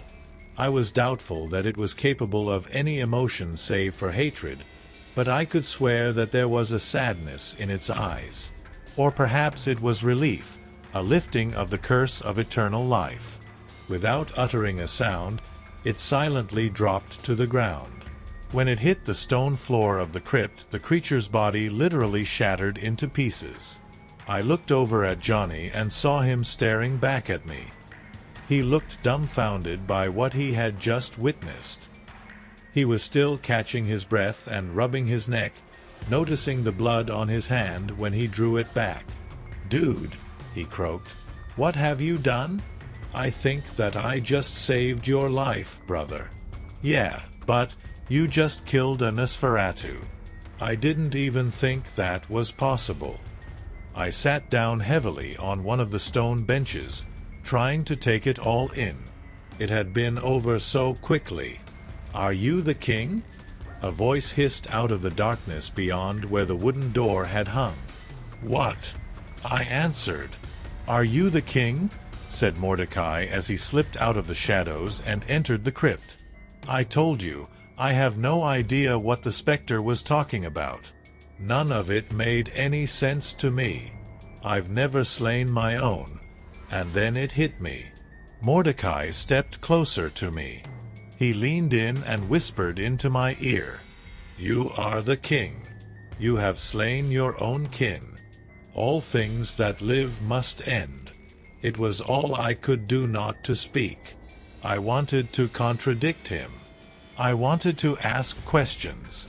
I wanted to deny everything, but I knew that nothing would change the circumstances. So I just sat there quietly and waited for the Nosferatu to speak again. "Surely you have heard the rhyme that mothers tell their children when they misbehave. The remover is coming to clean up the frail, the monsters and demons, the sick and the pale." As with most children's fairy tales, it is rooted in truth. There is a prophecy that one will come to purge the weak from our kindred, both the physically weak and the spiritually weak. Story writing software, you have taken the life of our guardian. He was weak. He was very old, but too stubborn to die, as we all are. Still, for one such as you to slay a Nosferatu is unheard of. I refuse to believe it, but you have fulfilled the prophecy. Mordecai paused and cocked his head. "My brothers are awakening. You must leave. Even one such as you cannot fend off 10 Nosferatu." I was in no position to argue with him. I wanted to get out of there as quickly as possible. I helped Johnny to his feet. Both of us were startled at the scratching sounds and murmuring that we could hear emanating from the small doorway. Johnny, having come as close to death as he had ever been before, began to look panicked. I had one more question. "So what does this mean, Ancient One?" "You are the one sent to fulfill the prophecy. The rogue responsible for the murders you told me of has been drawn to you, as will others like him be drawn to you. You were destined to be the one to cleanse the race of them. Do you not see the light now? You are the remover." Those were the final words he spoke to us. With that he turned, lifting his arms, and tried to block the small doorway. "Leave them be, brothers." But it was a futile effort on his part. Within seconds, the other Nosferatu came pouring through the opening. I put my arm around Johnny and supported him the best I could, and we ran for the bronze crypt doors. Once through, I pulled them shut behind us. The Nosferatu did not follow. It had been a day filled with close calls which we had somehow survived. I had the feeling that the future would hold a lot more. Dear R. So, I am certain that you've Googled everything by now. The study done at IU, the names, the places, the events. And you know that I haven't been lying to you. So you must think that I'm either crazy or a murderer. Possibly both. I ask you to indulge me for a bit longer, though. Lord knows that I'm not going anywhere anytime soon. I'm sure that you've realized it by now, but if you want me to admit it to you in not so many words, then I will. I am one of the creatures that I spoke of, and because of it my life is in danger. More importantly, so are the lives of all those I hold dear. Of course, you are still skeptical. I can't say that I blame you. But consider this. Have you ever asked me about my past? Where I came from? Where I went to school? What I did for a living? We've known each other for, must be going on 15 years now, and you have never once asked about any of those things. Not to criticize, but you have put on some weight. You've lost some hair. You take just a little while longer to get out of bed in the morning and go to sleep a little earlier each night. Yet, am I to believe that you really haven't noticed that I haven't changed? It's not due to eating celery and jogging every morning. I imagine that I've piqued your interest by now, so allow me to fill you in. Over the last 250 years I have seen more than my share of wars, assassinations, and the outright lack of respect that human beings hold for each other. Don't get me wrong, they have contributed much beauty to the world also, but it's far outweighed by the tragedies. By comparison, those of my species live relatively peaceful lives. Yes, we hunt and kill, but rarely out of hatred. Although there are exceptions to every rule, for the most part any acts of violence that we commit are born of necessity. Prior to Mary Frances' death, I had taken work at Benjamin Taylor Fitch's chair factory near the top of Brandywine Falls, at the rim of the Cuyahoga Valley. After her passing, I could not bear to remain in our village of Bedford. There were too many memories, good memories, which can be worse than bad ones. They are reminders of happy times that one will never experience again. One benefit of war is that it's good for the economy and jobs are not usually scarce. The Great War of 1812 was raging on the Great Lakes, and there was work to be found along the Ohio Canal, ferrying armaments from the foundries up toward Lake Erie. After a time, I was taken on as a sailor aboard Admiral Oliver Hazard Perry's flagship, the Lawrence.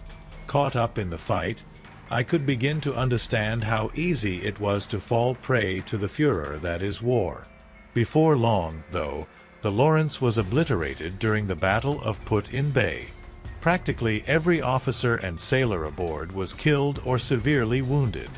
Among all of the carnage, it was effortless for me to slip away, coming to the decision that combat was not favorable to my character. After my duty in the war, I took work in the trenches of the Erie Canal. It was another link in the supply chain begun with the Ohio Canal. The Erie Canal, with its 39 locks, provided a waterway connecting the Great Lakes to New York and subsequently the Atlantic Ocean. The work was a good deal more taxing on the body, even for me, but the result was far better than anything achieved during the war. A short time later, I made my way overseas to Europe and ultimately the Polish-Lithuanian Commonwealth, where my ancestors had come from. In an effort to avoid the Civil War in the States, I had inadvertently fallen into the middle of another conflict. In January of 1863, the Poles, tired of being exploited by the Russian Empire, rose up to fight for their rights of freedom. A worthwhile effort, they were severely outnumbered. I would have fought by their sides, but I was conscripted by the Imperial Russian Army. My lack of enthusiasm to fight against my own people, for even the humans shared my ancestry, earned me a deportation to Siberia, where I remained in exile until the late 1890s. Fortunately, that did help me achieve my goal of avoiding America's Civil War, as well as a lot of bloodshed in the western states, for whatever that's worth. Returning west, I settled outside the town of Pest in Austria. It wasn't long before unrest arrived there, also. This time, they called it the War to End All Wars. In retrospect, I find myself laughing at so grim a subject. Determined not to fight in another folly of humankind, I made my way to Moldavia and took up with my Vourdelak cousins, dukes and duchesses, barons and baronesses. They were immune to conscription into the various militias taking up arms around the European theater. I rode out the next few years in the countryside with them. Aside from having to put up with their petty squabbles, it was far more preferable than combat. In 1918, peace returned to most of Europe. The Russians were being cloaked in the shroud of communism, but I had learned my lesson and avoided becoming involved. The interwar period ended as abruptly as it had begun, though, with the invasion of Poland in 1939. It was the beginning of what was perhaps the darkest period in human history. It was time when Germany's National Socialist Party came to a decision to restore honor and purity to their master race. They attempted to enslave the Slavic people of the vassal states and deemed Jews to be untermenschen or subhuman. Their leader, Adolf Hitler, began his lightning war against the people of Europe. As if war isn't bad enough, because of Hitler's estimation of the worthiness, or rather unworthiness, of other races, horrible atrocities took place in the name of cleansing the planet of contamination. History attributes these evil acts to Hitler alone, insinuating that he was solely responsible for the attitudes and acts that destroyed countries and families. This, of course, is not true. No one man, no matter his position in power, could possibly be held accountable for the criminal devastation inflicted on the world. No. Hitler merely provided men a reasonable excuse to perform the evil acts that lay in their hearts from birth. If it weren't Adolf Hitler, someone else would have come along. Tension had been building, humans needed an outlet, and one was presented to them. Humans have long worked toward common goals alongside vampires, both knowingly and unknowingly. In an attempt to win their favor, the Nazis came to an understanding with the Krvopojak clan. I mentioned them earlier. They are vampires who have no respect for human life. Humans are no better than cattle to them. And the Nazis provided them with an almost endless supply of food in the stockyards that they called concentration camps. Jews, Slavs, mental defectives, and enemies of the state were relocated to camps like these. Most never returned to their homes. History explained it away as mass extermination by the Nazis in an effort to cleanse the race, but in reality it was much worse. Imagine being crammed into a pen along with your family, friends, and neighbors, kept there while listening to the wailing of women and cries of the children, and then, as night fell, witnessing dozens of creatures, the likes of which you have never seen before, pounce upon those around you and begin ripping their throats out. A nightmare come true.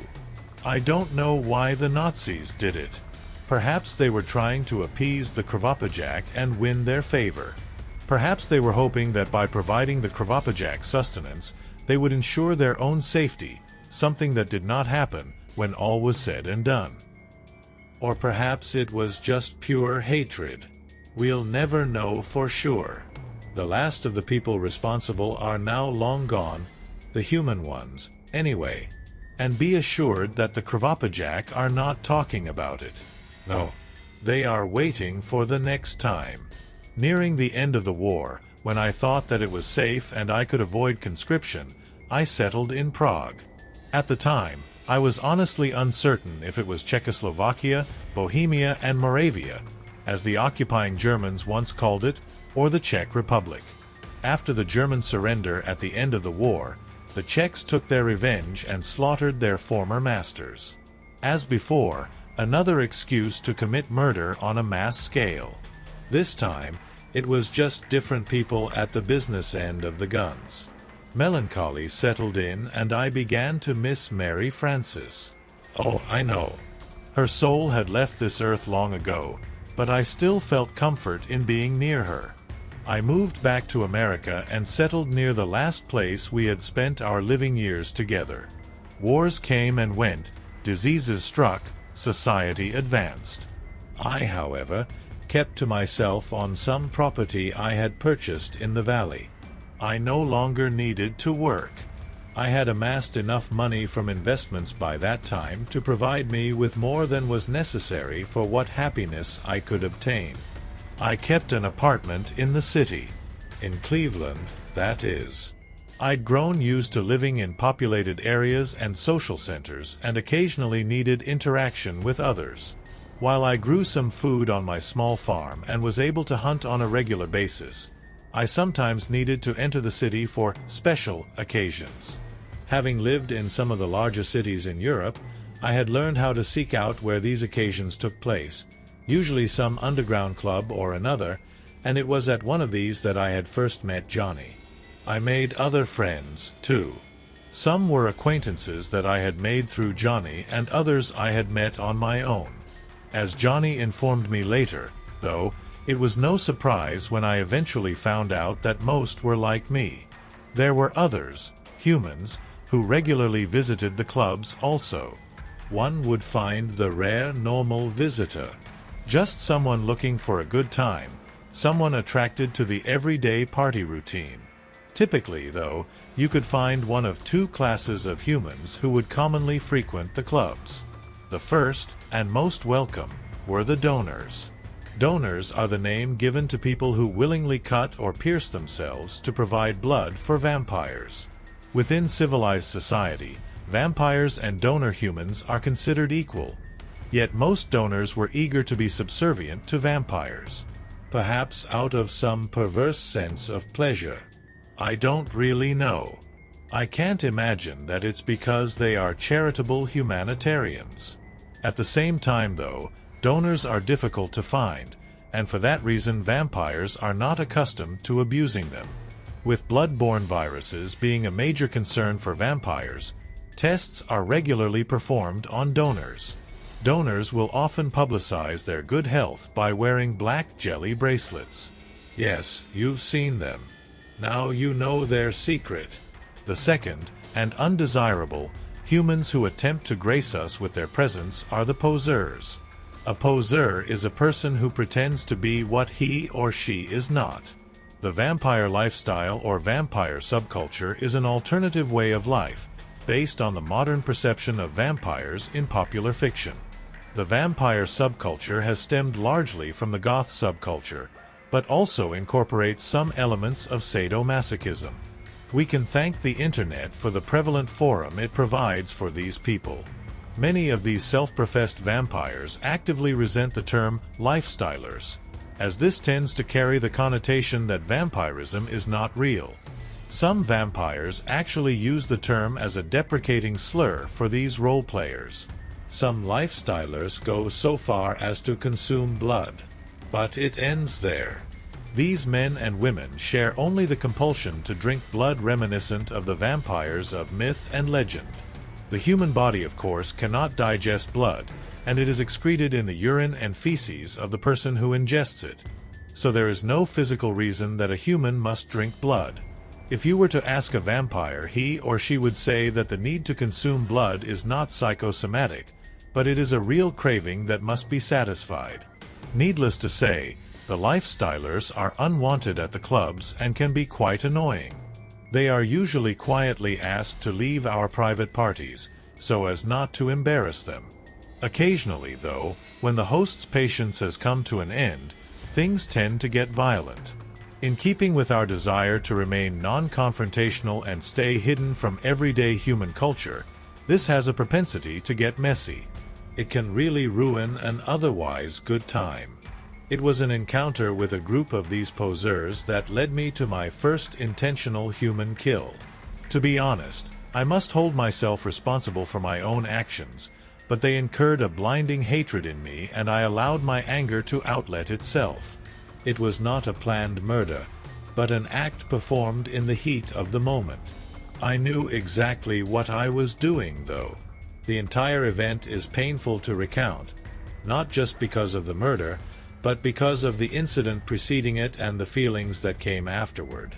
It had been a lazy summer day. I had spent most of the summer on the farm, having had no contact with anyone for weeks. Feeling lonely, I decided on a walk down the canal towpath.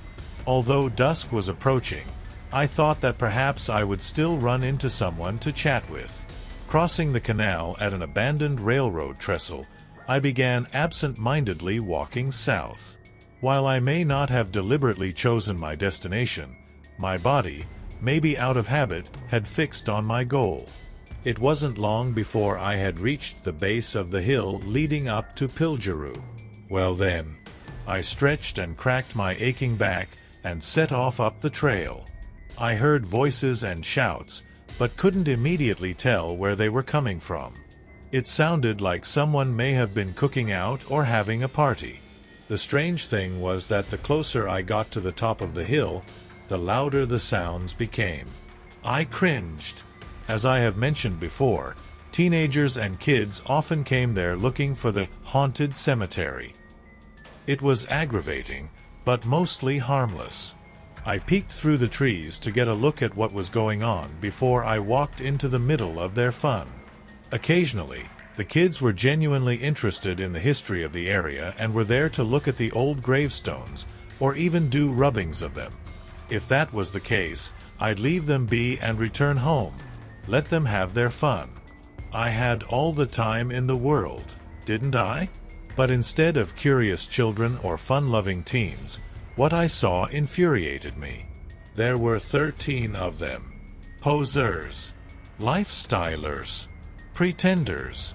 And they were desecrating the graveyard. Their mere presence would have been insult enough, but they were defiling consecrated ground. One of them was pissing. Actually pissing on a gravestone. Can you believe it? Some were sitting on other stones with their stinking, fat asses. 2 others had a grip on the sides of another stone and were wiggling it, most likely in an attempt to pull it up from the ground. I'd heard stories of collectors like these. Here, dumbass, let me take a look. You aren't going to get it out that way. A boy, no, a man, in his early 20s approached with a chisel and a rock hammer. You have to chip it away from the base. Don't break it, man. I'm taking this one home. He has my name, Caleb. Oh, I thought your mom named you Dick, after your dad. He snickered at his own lame joke. He knelt down and wedged the chisel under the edge of the stone at its base. It only took him a couple of hard whacks to realize that the stone wasn't going anywhere, tonight or any time soon. I thanked God for the laziness of this generation. Then, I became quite literally sick to my stomach as he turned and fixed his eyes on another prize. Let's try this one over here. Mary Frances Gillen something, read one of the little shits. Oh. I burst out of the woods, running at them and screaming. Most acted surprised, some scared. The kid with the hammer, though, stood his ground. What the fuck, dude? How long have you been watching us? What are you doing, jacking off in the woods? Get out, I whispered. What? Get out of here, now. I shifted my head from side to side and cracked my neck. I was ready for a fight, whether he was looking for one or not. I'll leave when I'm through.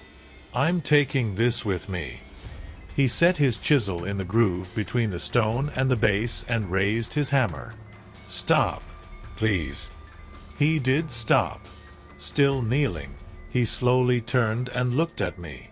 Wait a sec. He knew that he had me, that for some reason this particular grave was important to me. This your grandmother or something? He said with a big shit-eating grin on his face. Maybe she's his girlfriend, chimed in a fat kid sitting on one of the gravestones. I'll give you until I count to 3. It wasn't an idle threat. And I'll save you the time, he said. He swung the hammer and hit the gravestone, skipping off of the corner, chipping it, exposing gleaming white marble beneath it. I exploded and leaped upon him, clawing, scratching, biting. He was no doubt dead within seconds, but I kept going. I didn't want to stop. The rational part of my mind knew that it was insane to take a life over a piece of stone, no matter how much sentimental value it had. But I was so enraged that I couldn't help myself. I awoke to daylight. My friend lay next to me. Well, pieces of him anyway.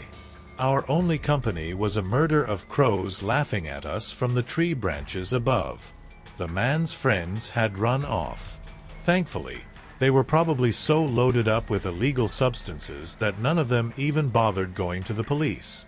I glanced over at Mary Frances' gravestone. The corner was still chipped.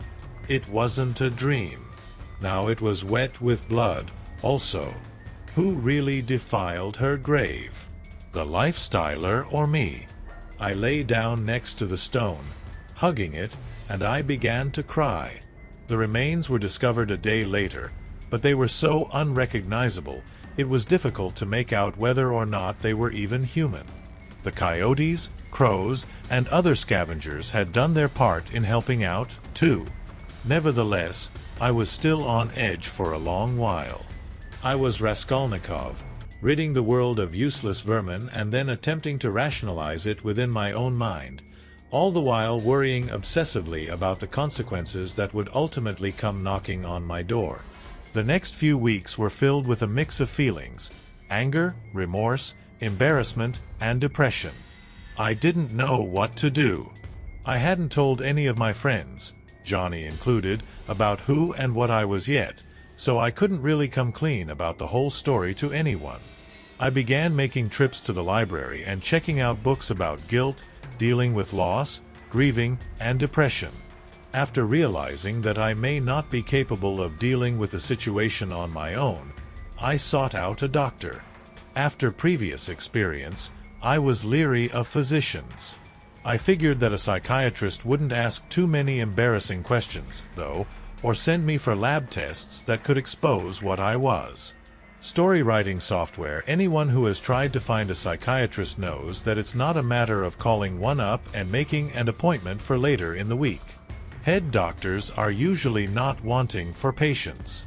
It helped my case that I would be paying cash, though, and not going through an insurance company. I found a doctor who was more than willing to squeeze me in, with a minimal amount of effort. I suppose that I had been expecting a quick diagnosis of depression and given a handful of pills, but it required several visits before the doctor unquestionably concluded that I had bipolar disorder. Everyone has their ups and downs, but with bipolar disorder, the peaks and valleys are more severe. The symptoms of bipolar disorder can hurt your job and school performance, damage your relationships, and disrupt your daily life. Although it's treatable, many people don't recognize the warning signs and get the help they need. I suppose that I had been dealing with them long enough that I assumed they were part of whom and what I was. I presumed that all vampires felt the way I felt. Sometimes called manic depression, bipolar disorder causes serious shifts in mood, energy, thinking, and behavior, from the highs of mania on one extreme to the lows of depression on the other. More than just a fleeting good or bad mood, the cycles of bipolar disorder last for days, weeks, or months. Unlike ordinary mood swings, the mood changes of bipolar disorder are so intense that they interfere with the victim's ability to function. During a manic episode, a person might make impulsive decisions, charge up huge amounts on credit cards, or feel rested after sleeping 2 hours. During a depressive episode, the same person might be too tired to get out of bed at all, and full of self-loathing and hopelessness. Bipolar disorder does not only affect your moods. It also affects your energy level, judgment, memory, concentration, appetite, sleep patterns, sex drive, and self-esteem. Additionally, bipolar disorder has been linked to anxiety, substance abuse, and health problems such as diabetes, heart disease, migraines, and high blood pressure. In the manic phase of bipolar disorder, feelings of heightened energy, creativity, and euphoria are common. People experiencing a manic episode often talk a mile a minute, sleep very little, and are hyperactive. They may also feel like they're all-powerful, invincible, or destined for greatness. While mania feels good at first, it has a tendency to spiral out of control. People often behave recklessly during a manic episode, engaging in inappropriate sexual activity or making foolish decisions. They may also become angry, irritable, and aggressive, picking fights, lashing out when others don't go along with their plans, and blaming anyone who criticizes their behavior. Some people even become delusional or start hearing voices. Depression comes at the other end of the spectrum. In the past, bipolar depression was lumped in with regular depression, but there are significant differences between the two.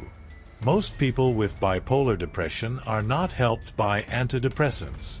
In fact, there is a risk that antidepressants can make bipolar disorder worse, triggering mania or hypomania, causing rapid cycling between mood states, or interfering with other mood-stabilizing drugs.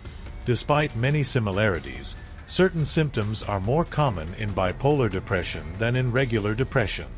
For example, bipolar depression is more likely to involve irritability, guilt, unpredictable mood swings, and feelings of restlessness. People with bipolar depression also tend to move and speak slowly, sleep a lot, and have low energy. In addition, they are more likely to develop psychotic depression, a condition in which they've lost contact with reality, and to experience major disability in social functioning.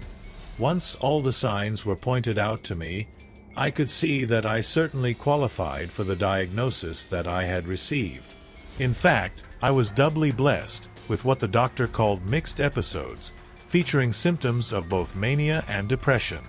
Common signs of a mixed episode include depression combined with agitation, irritability, anxiety, insomnia, distractibility, and racing thoughts. This combination of high energy and low mood makes for a particularly high risk of suicide. I don't suppose that I had reached that point yet, but the only future that I could imagine for myself spiraled downwards. Unfortunately, there was no quick fix to be had. No single pill seemed to work out great. So I began trying out mixtures of different medications. I was taking what seemed like buckets and buckets of pills every day, and becoming more depressed when none of them seemed to be working.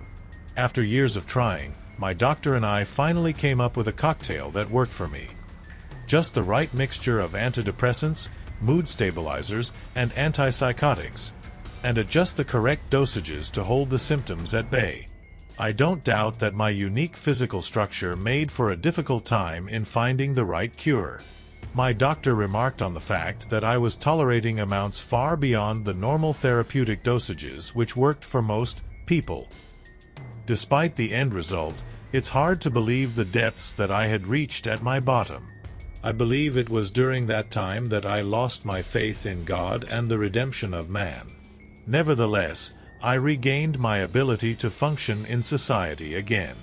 I even left the farm and moved into the city on a full-time basis, spending more time with my friends.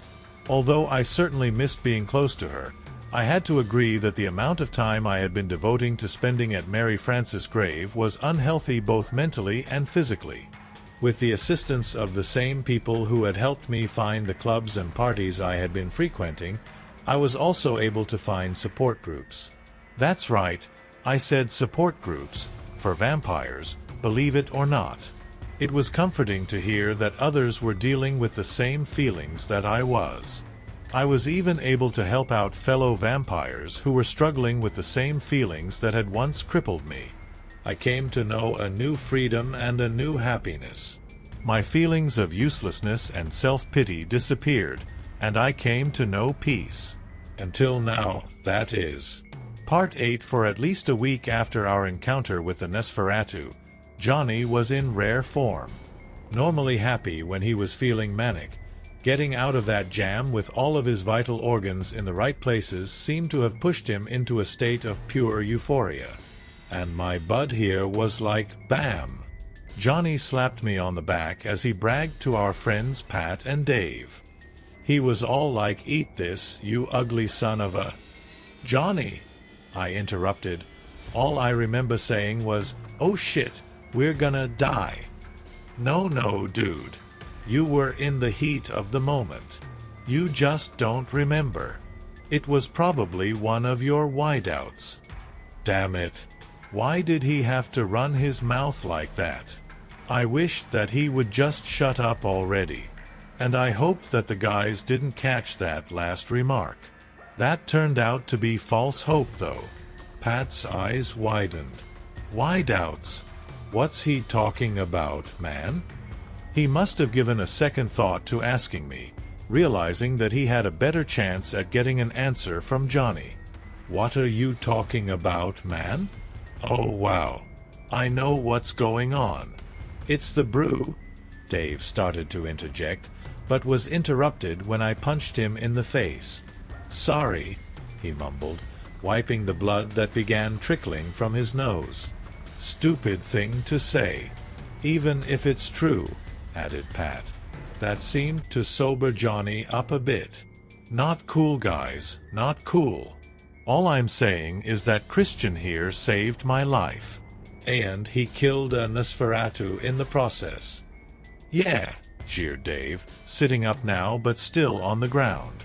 "I'm having a little trouble believing that." "So am I. Look, Johnny is obviously a little jacked up right now. I'd better get him home and pour some Jack Daniels down his throat to calm him down." I extended a hand to help Dave get up.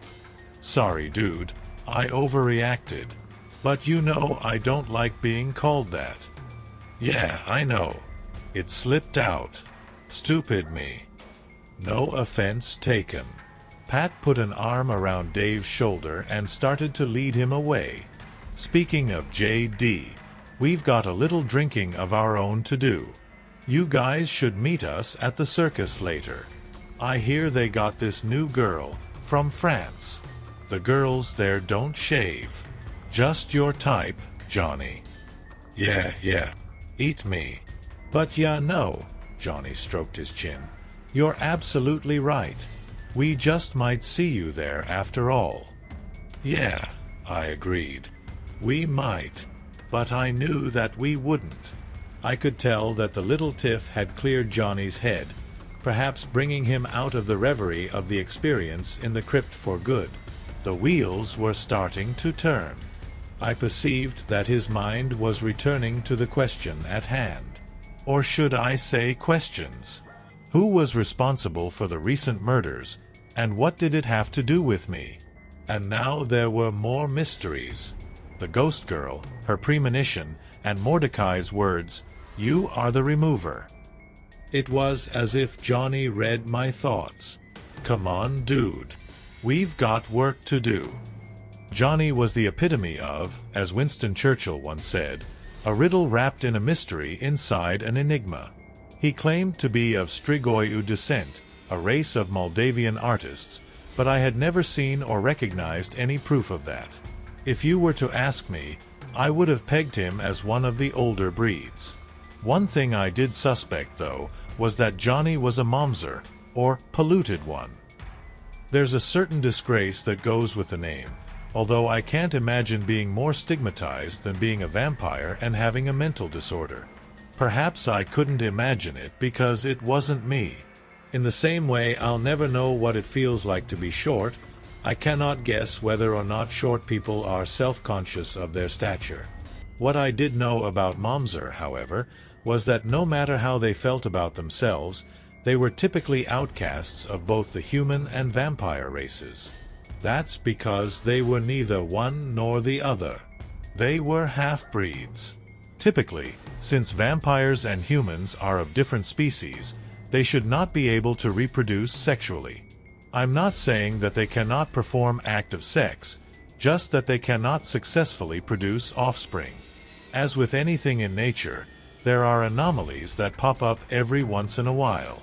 Momser are among that class.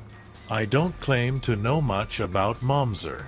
I do know that there have been no cases where a human male and a vampire female have been able to reproduce, only the other way around.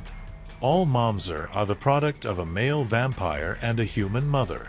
And in every case, no exceptions, the human mother dies before childbirth. So it's hard to determine where the humiliation lies in that. Is it because the Momser are neither fully human nor fully vampire? Is it because they are bastards, having in most cases been abandoned by their fathers and orphaned by their dead mothers? Or perhaps it's because of their very first act in life. Since their mothers die before giving birth, Momser are forced to tear themselves from their mother's wombs and, possessing no knowledge other than the instinct to live, take their first meal from the corpse of their very own maker. I'm assuming the disgrace stems from that last one. How can one fault an innocent creature for doing what instinct tells it is right?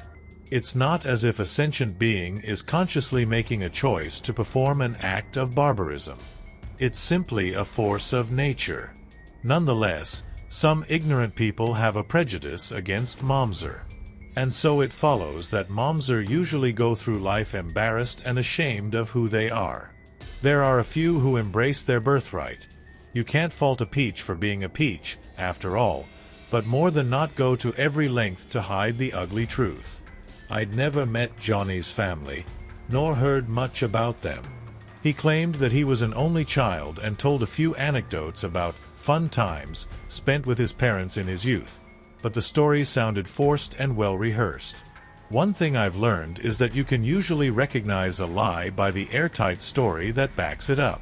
Life on life's terms is not airtight. Nothing is as perfect as a practiced story. After all we'd been through together, and all of the struggles that we shared, I wish that he could have been honest with me. I wouldn't have judged him.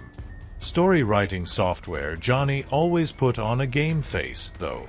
In public, anyway. Like me, when he fell into depressions, he tended to disappear for a while. As I mentioned, Johnny also shared some of my mental disorders, but he chose to forego the medications that helped me to be functional. Like many people with bipolar disorder, he felt that the medications dulled his creativity, intellectual prowess, and high energy levels. The depressions were just a price he had to pay in exchange for the highs. It made sense in a way, I suppose, but it was not the kind of life that I felt was right for me. I wondered what emotional battle was going on in his head as we were driving south, toward HollowHills. We figured that since going back to Mordecai for information was out of the question, our best bet was to follow up on my encounter with the girl in the woods. We had rented a cabin, planning on spending a significant length of time in the HollowHills area. Thinking ahead, we'd used Johnny's credit card for both the cabin and supplies that we had loaded up on.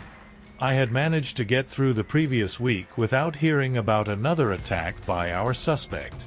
I figured that by lying low I could avoid having him, tag along behind me.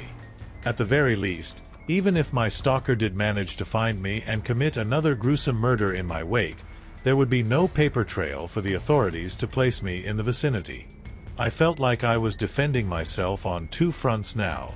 The rogue on one side, and the law on the other. It was already after dark by the time we pulled into the parking lot of the Riley Ridge Cabins near Old Man's Cave. The office was closed and we had to retrieve the key from a drop box outside.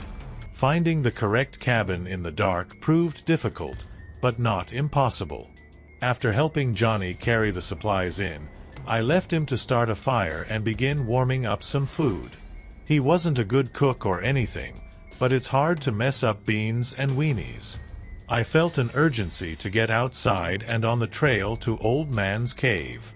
Following the trail north would take me along the top of the cliffs toward Cedar Falls, where I'd first seen the Spectre.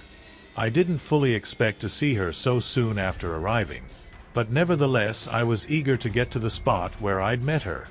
Giving it careful thought for the first time since heading to the hills, I began to panic at the thought that it was very possible, even probable, that seeing her was a fluke. I might never see her again. It was all I had to hope for though, so I tried to push any negative thoughts from my mind. About a half hour into the hike, I could make out the sound of the creek running ahead of me. My heart began beating faster. The spiteful anxiety was overtaking me. I reached the top of the falls and stood still, listening, as if I would hear her footsteps. I knew that was a ridiculous idea. After a few minutes, I dropped to my knees and let out a deep breath, feeling the anxiety go with it. The release of tension was replaced by a wave of despair. I didn't know what I had been thinking, hoping to see her that very first night. Then, the first time, I had seen her through the fog. This night was clear, and yet she still seemed to fade in a short distance from me. Instead of walking, she was sitting on the forest floor, bare legs tucked underneath her. She stared at me, or through me, with those piercing blue eyes. It was as if I was the ghost, and she could not see me. "Who is there?" that I called. "Who dares disturb a peaceful promenade?" Me again. "My name is Christian. Can you remember me?" Just saying it aloud made me wonder whether or not she was even capable of remembering me, or remembering anything for that matter. It's a magician and I am a girl. We met on a path next to a school hall. I wasn't there for him. He said hello, and something was off. What was he seeking? I suppose that I'm seeking answers. Who are you? What can I call you? I am vulgar and I am decadent. I now consist of rot and decay and I can't handle it. Call me monster. Quite horrific. The world hates me and cast me out. Living damnation. Wow, I know that low self-esteem is a problem for a lot of teenage girls, but this little lass took the cake. Why do you say things like that about yourself? What happened to you? I tried to fight off my accusers, but it made me more of a villain. I am as a wounded animal lashing out to the hand that tries and help me up, because hate and pain is all I know.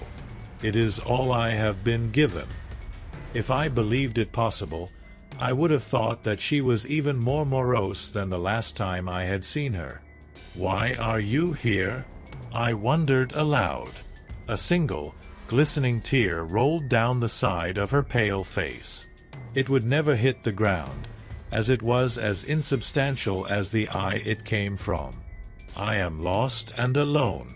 Can you hear the vicious beating in my heart from beneath my altar of stone? I was supposed to save a family, but instead I was just an accident. God damn to the depths everyone who comes near me. How do you know me? I see a lonely man. That is what you are, for you have no enemies, and to me no enemies means no friends. I was becoming impatient and blurted out the question that I needed an answer to. You called me the king. A man, a creature named Mordecai, called me the remover. What does that mean?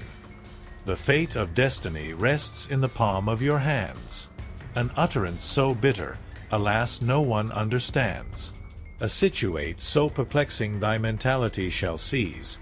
Only the mind of the judicious shall forever succeed.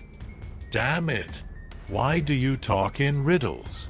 It's so infuriating. I am breaking down. Screams of chaotic poison echo between every sound. The beating of my heart is faltering. The end draws near. My life was forfeit long ago, but you gave me hope. You gave me a wretched, vulgar hope that in the end things would be as I had dreamed. You lied. Without another word, she vanished as silently as she had appeared. A feeling of dread washed over me. That was it. My last hope. It was over. Johnny was really worked up when he heard what I had to say. No shit, dude. Already? It's like she was waiting for you. What did she say? She is one seriously depressed chick. She just babbled more of that damned nonsense talk and then basically told me to, and I'm paraphrasing here, fuck off. She's not babbling, brother. She's trying to communicate as best she can. But she's a ghost, no. They're like speak and spells. They can't say much in the way of original thought. I knitted my eyebrows, perplexed. What do you mean? And so Johnny went on to explain it to me.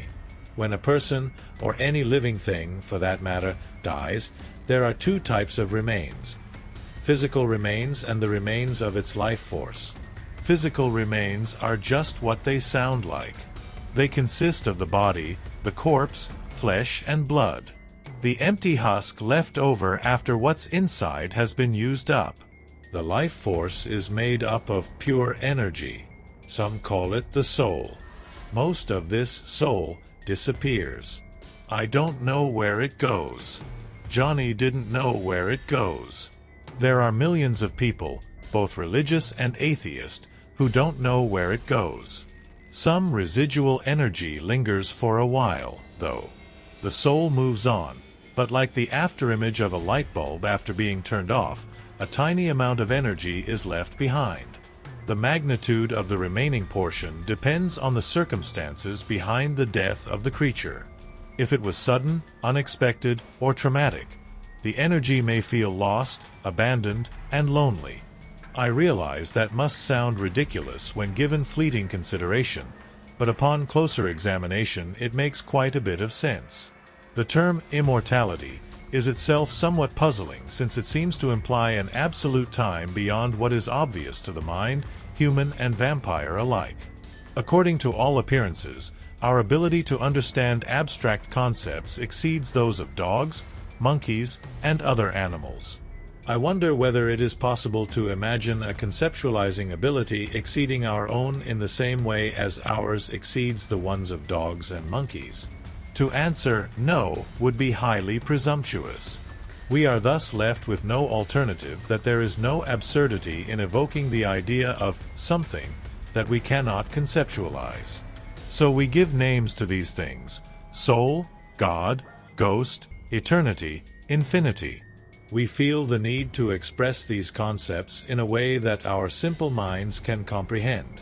Take a circle as one of the simplest examples. A perfect circle does not and cannot exist in the physical world. We cannot draw one, create a model of one. None exists in nature that we are aware of. A perfect circle can only exist mathematically, and even then we can only conceptualize it to a finite point. Last I've heard, a pair of pie lovers named Alexander J. Yi and Shigeru Kondo have calculated the mathematical constant out to 10 trillion digits. It took over a year, 371 days, on Kondo's desktop computer to accomplish the feat, and it wasn't easy getting there. Kondo battled multiple hard drive failures, and each time a drive would go belly up, he would have to roll back the computation to a previous checkpoint. Calculating pi to 10 trillion places also required about 44 terabytes of disk space to perform the computation and another 6 terabytes to store the compressed output of decimal and hexadecimal digits. As for the last digit, it was 5, in case you're wondering. So the reason that the girl spoke in verse was because, as Johnny said, she was very much like a virtual speak and spell. She was only able to communicate via thoughts that she had fashioned when she was alive. She was incapable of expressing anything original. She was a shadow, much like other ghosts who materialize as apparitions seen performing simple tasks over and over. Turning on lights, walking certain halls, slamming doors, until the energy fades away permanently. Our girl was a bit more sophisticated. Perhaps it was because she had been a vampire, or perhaps because she had died in a particularly violent way. I was incensed. "Why didn't you tell me that before?" "You never asked," answered Johnny, looking at me like I was the village idiot. "I figured that you knew." I tried again the next night, but she wasn't there. I wondered if I had seen her for the last time. What if, like Johnny said, her energy had faded and she was gone for good? She had mentioned breaking down, and the end drawing near. Was that intended to be her way of saying goodbye forever? On the third day, Johnny and I decided to look around the HollowHills area. Not that we expected to sight the girl during daylight, although, for all I knew, that wasn't out of the question. We simply thought that there might be some clues as to who she was and what had brought her to the area, or perhaps why she knew so much about me. We really had no idea what we were looking for, but we intended to make the best of the time we had. There was no set schedule for our return, and, as I said, I felt like I was beyond the reach of my stalker. Sometimes together, and sometimes apart, we explored other natural features in the area. Old Man's Cave, Ash Cave, Rock Bridge, and Conkle's Hollow. If the girl was anywhere other than Cedar Falls, Conkle's Hollow would have been perfect, in my humble opinion. Confined on both sides by 200-foot-high cliffs, the Deep Gorge, which is only 100 feet wide in places and is considered by some to be the deepest in Ohio, has numerous waterfalls cascading over its sandstone cliffs. It was the darkest, most secluded place in the hills. One almost expected to see ghosts in its nether regions. No luck there, though. At least it was a peaceful and relaxing time. I began to wonder if I even needed to go back home, to Cleveland or Indianapolis or anywhere else I had lived. The old man of HollowHills was the hermit Richard Rowe, who lived in the large recess cave of the gorge.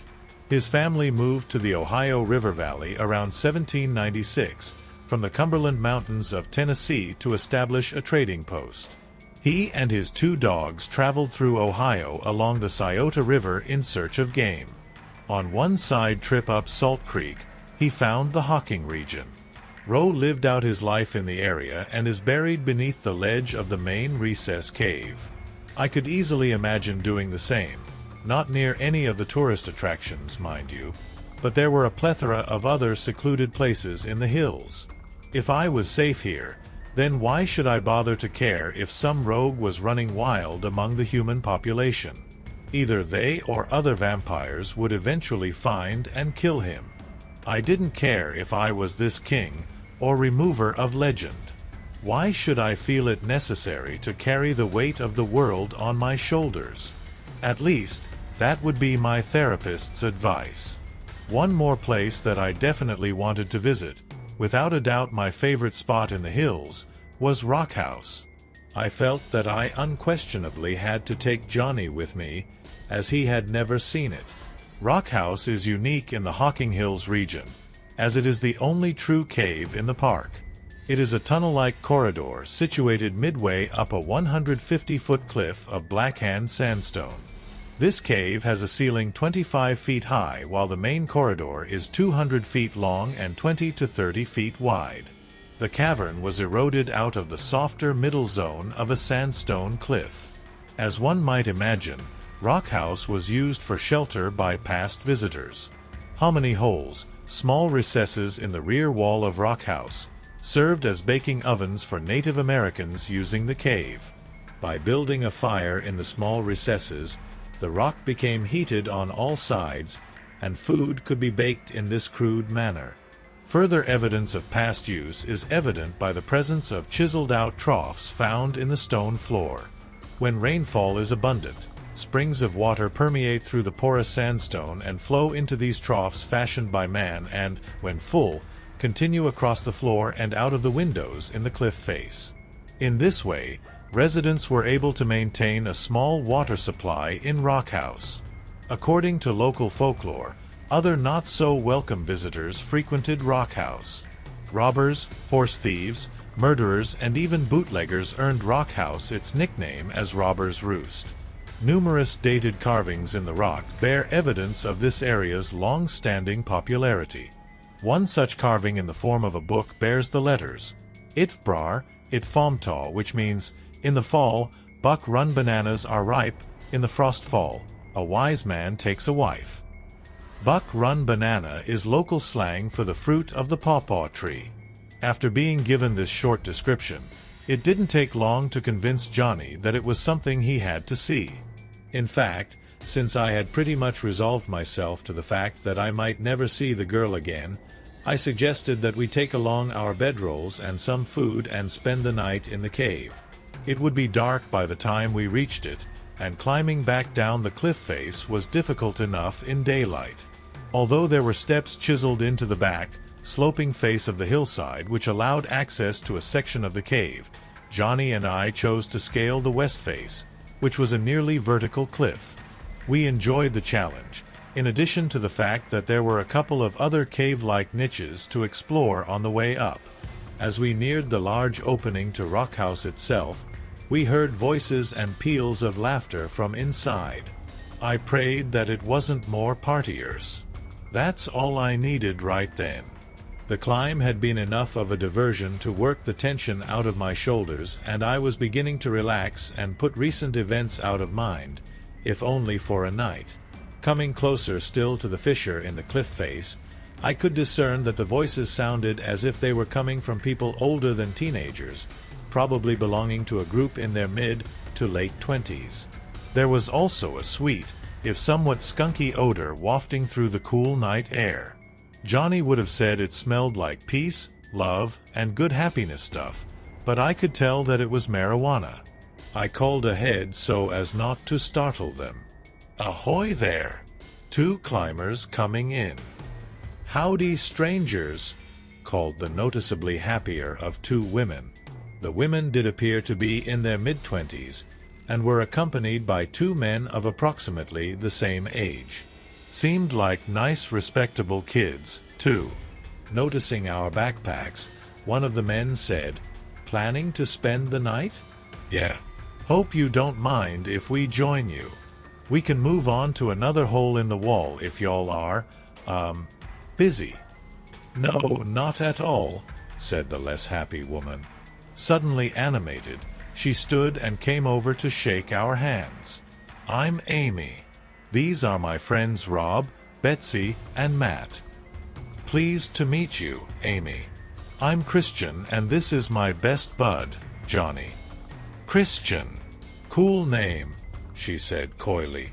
"Can I call you Chris?" "I'd rather you didn't. All my friends call me Christian." "Except me," piped in Johnny. "I call him—" I coughed loudly and interrupted him. "Then Christian it is. Come on over and join us." Amy led us over to the small fire they had made in one of the trough-like depressions in the cave floor. I immediately noticed the shiny ring on Betsy's finger, obviously new. The diamond was small, but nicely cut. Nicer than the plain silver ring that I had presented to Mary Frances a long time ago. I could tell that the starry looks in Rob and Betsy's eyes weren't only caused by the stuff they were smoking. It was evident that they had recently got engaged. "Celebrating something?" I said as I flicked my index finger toward Betsy's hand. She blushed and grabbed Rob's hand, pulling it close to her chest. "He proposed under the waterfall at Ash Cave. Isn't that romantic?" Johnny and I both offered our congratulations. I turned toward Amy and Matt, who had taken seats on the rocky floor opposite the happy couple, but not very close together. "How about you two? Any similar plans in the future?" I could already sense from their body language that there weren't. Amy giggled. "No, we're just friends." Ouch. The dreaded F word. I could almost see Matt cringe. Hell, I cringed for him. Johnny cringed. Even Rob and Betsy cringed. Johnny did his best to excuse us from the awkwardness of the moment. "Well, we'll leave you guys be. Go about your business. We'll just bed down at the other end of the cave. You won't hear a peep out of us." "No, no," said Amy, jumping to her feet again. "Stay. Hang out for a while. Heck, you can stay here all night." "Beer?" asked Rob, extending a dripping bottle that he had extracted from a cooler nearby. Johnny and I both declined. Alcohol wasn't something that we tolerated well. Due to our fast metabolisms, we processed it quickly, meaning that we became very drunk, very rapidly, and then lost our buzzes just as fast. I stayed away from it mostly because of my meds, too. Johnny, although he chose not to treat his mental disorders with medications, declined for other reasons. I could see him eyeing up the smoldering pipe sitting on a rock next to Matt. Apparently, Matt noticed his stare too. "Would you like to partake, my friend?" Johnny accepted, taking a seat next to Matt, and both men seemed more content. I also took a seat, and Amy scooted closer to me. Uncomfortably close, for me. I could tell that she was interested, and she was a pretty girl, but I had given up on those kinds of relationships a long time ago. So I started in with some small talk, and, with the aid of alcohol and THC, everyone was talking and laughing before long. After we all quieted down for a bit, Betsy shook Rob's arm. "Tell them that story you told me, Rob." "Story writing software? What story?" "The ghost story. About the pale girl of Ash Cave." Johnny and I locked eyes. I could tell that adrenaline had immediately sobered him up. "Yeah, a ghost story." Amy squealed, again scooting even closer and wrapping her arm around mine. "I love scary stories. It's my favorite part about going camping." All of my attention was now focused on Rob. Johnny was fixed upon him, too. Rob leaned over to get a few small pieces of wood from a pile behind him, added them to the fire, and reclined a little. "Alrighty, then. Picture this, if you will. Since the late 1940s, hikers around here have peered into the forest and among the huge rock formations, taking in the beauty of the park. They pass the bridge over the lower falls, strolling along the trail, once in a while catching a glimpse of a deer nibbling on the grass nearby. Once in a while, one or two will note a girl walking slowly behind them, seemingly unaware of the world around her. Strangely, she is pale and wears the outdated clothes of early 1920s Appalachia. If it isn't the peculiarity of her dress that forces the hikers to take a second glance, it might be the fact that she suddenly fades into the tree line. Then, the pale girl of Ash Cave is gone, leaving the hikers blinking in disbelief and wondering if they had imagined her. "She is seen mostly in the evening hours," he continued, "and has been noticed following hikers on the park's lantern tour and other nightly walks." Who is this pale girl? No one seems to know. But because of the large number of dangerous cliffs in this area, she could have been a lonely girl who fell to her death from above. Or she could be someone who was murdered nearby, her body secretly buried in one of the caves, never to be found. I could tell that he was serious. It wasn't just a story he had made up. He was retelling a local legend. Johnny and I exchanged knowing glances again. Everyone stayed still for a few minutes and soaked in the silence. Amy tightened her grip. "Whoa. I'm not going to be able to sleep alone tonight. I'm gonna have to find someone willing to share their sleeping bag." The smile dropped off of Matt's face, and he gave her a sidelong glare. I barely noticed, though, because I was focusing intently on the sounds I heard coming from outside the cave entrance. Pebbles cascading down the cliff face and heavy breathing. Johnny looked nauseous. "Does anyone smell that?" "Smell what?" We all followed Johnny's gaze toward the mouth of the cave. A large shadow blocked most of the moonlight that had previously been filtering in. As the creature moved slowly closer to our group and the fire, the shadow faded and something hideous took shape before our eyes. He stood around 6'6", having the advantage of a couple of inches on me. Unlike my meager 200 and change, he must have tipped the scales at over 300 pounds. Not 1 ounce of fat, though. He was all muscle. He seemed a little overdressed for hiking, wearing a once white button-down shirt, black slacks, and leather loafers. All of his clothes were torn and filthy, though. Hands the size of dinner plates, It was obvious that he hadn't had a manicure in quite a while. His face, though, my God, his face. His pallid, grayish skin matched that of his hands, but more obvious since it was relatively free of the grime covering the rest of him. Small bits of stringy hair did little to hide an enormous forehead, hovering over a prominent brow. His eyes bulged from deep pits formed by the skeletal outcroppings of his cheekbones. He had almost no nose to speak of. Despite the gaunt look of his face overall, it seemed to have retracted into his skull, as if the cartilage in it had all but disappeared. He was missing a few teeth, and the remaining ones were yellowed with age and deeply fissured. 2 extremely large canine teeth barely fit into his mouth. They were visible even when his lips were closed, as they were between laps of his thick gray tongue. I could smell it now, what Johnny had smelled. A wave of sorrow and sadness washed over me as I realized what it was. Amy was the first to scream. Rob and Matt didn't even make an effort to look brave. All of our new friends ran to the back of the cave with no prompting from us. When you stare true evil in the face, you don't need to be told. You just know. Instant realization set in. In a fraction of a second, Johnny launched himself at the rogue, snarling and baring his teeth. Johnny was infinitely entertaining at times, but he could be as serious as a heart attack when threatened. He hit the rogue square on. Although dwarfed by its size, he struck the creature hard and both of them flew out of the cave's entrance and into the darkness. "What the fuck?" screamed Betsy, her voice trembling. "What the fuck?"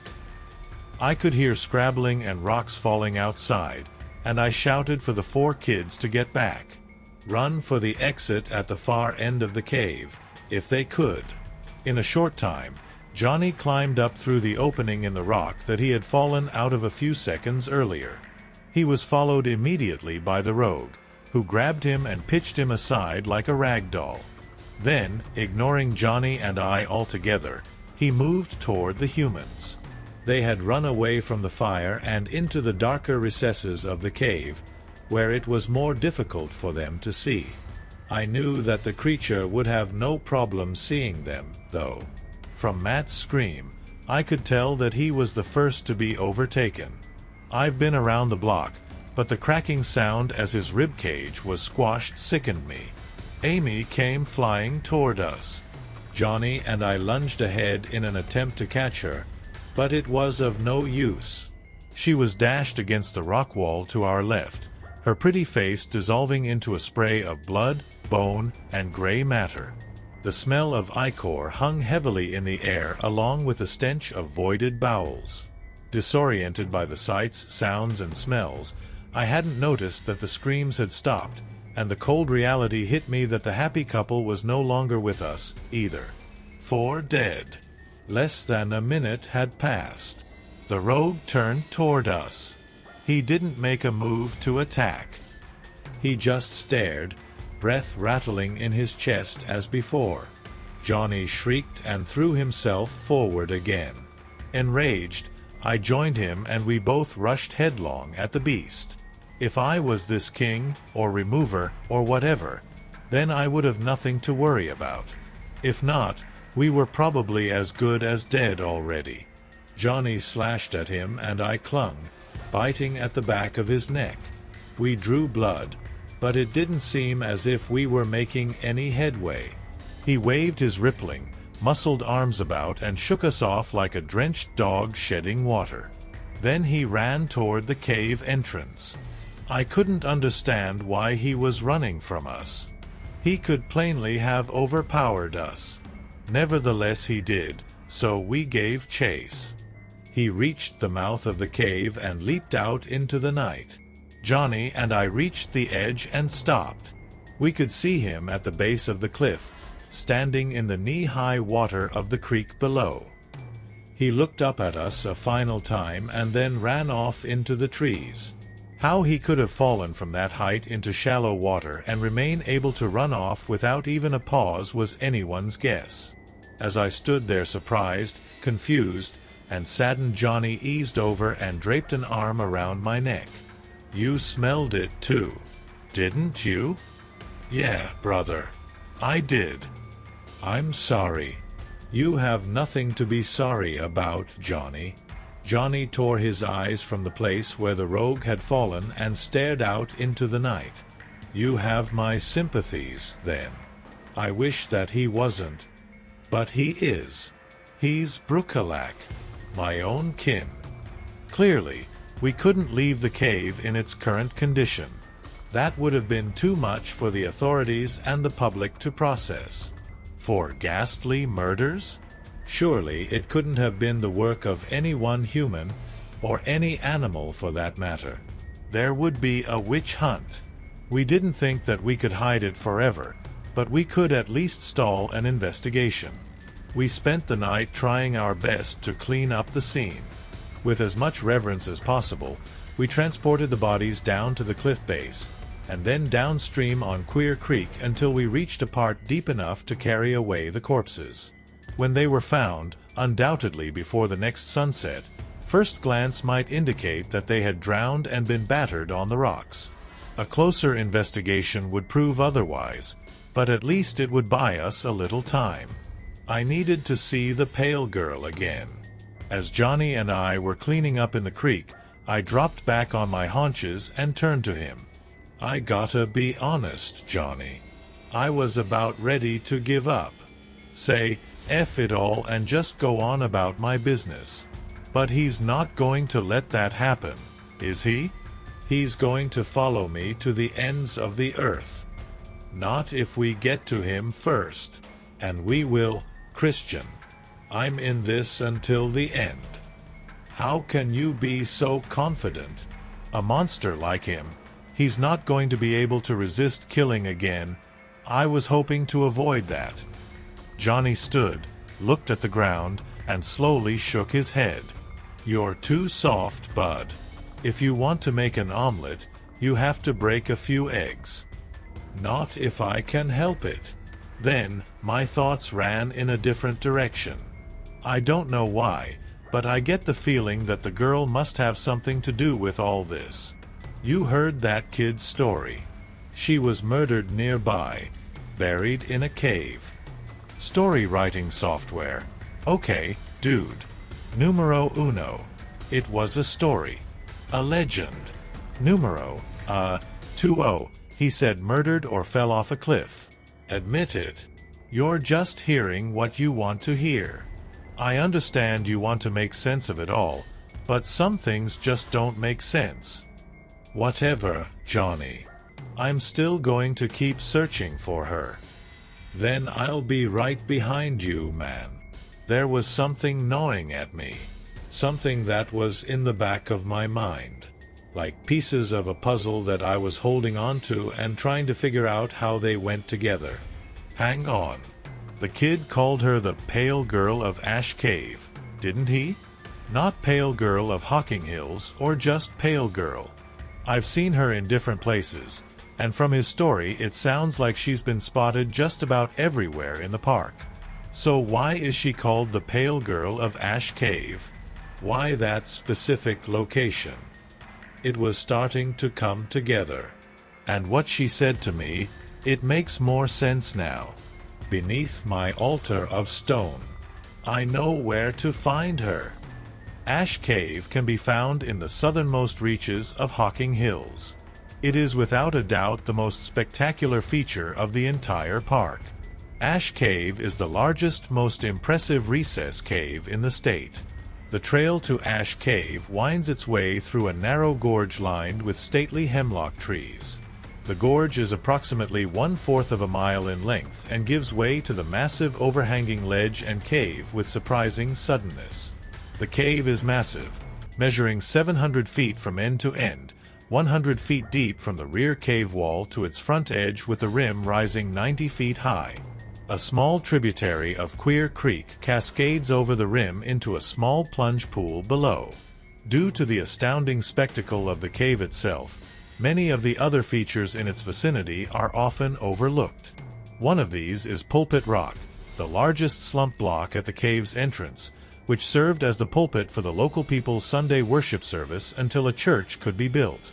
The cave's colossal size made it a perfect gather place, possessing incredible acoustic qualities.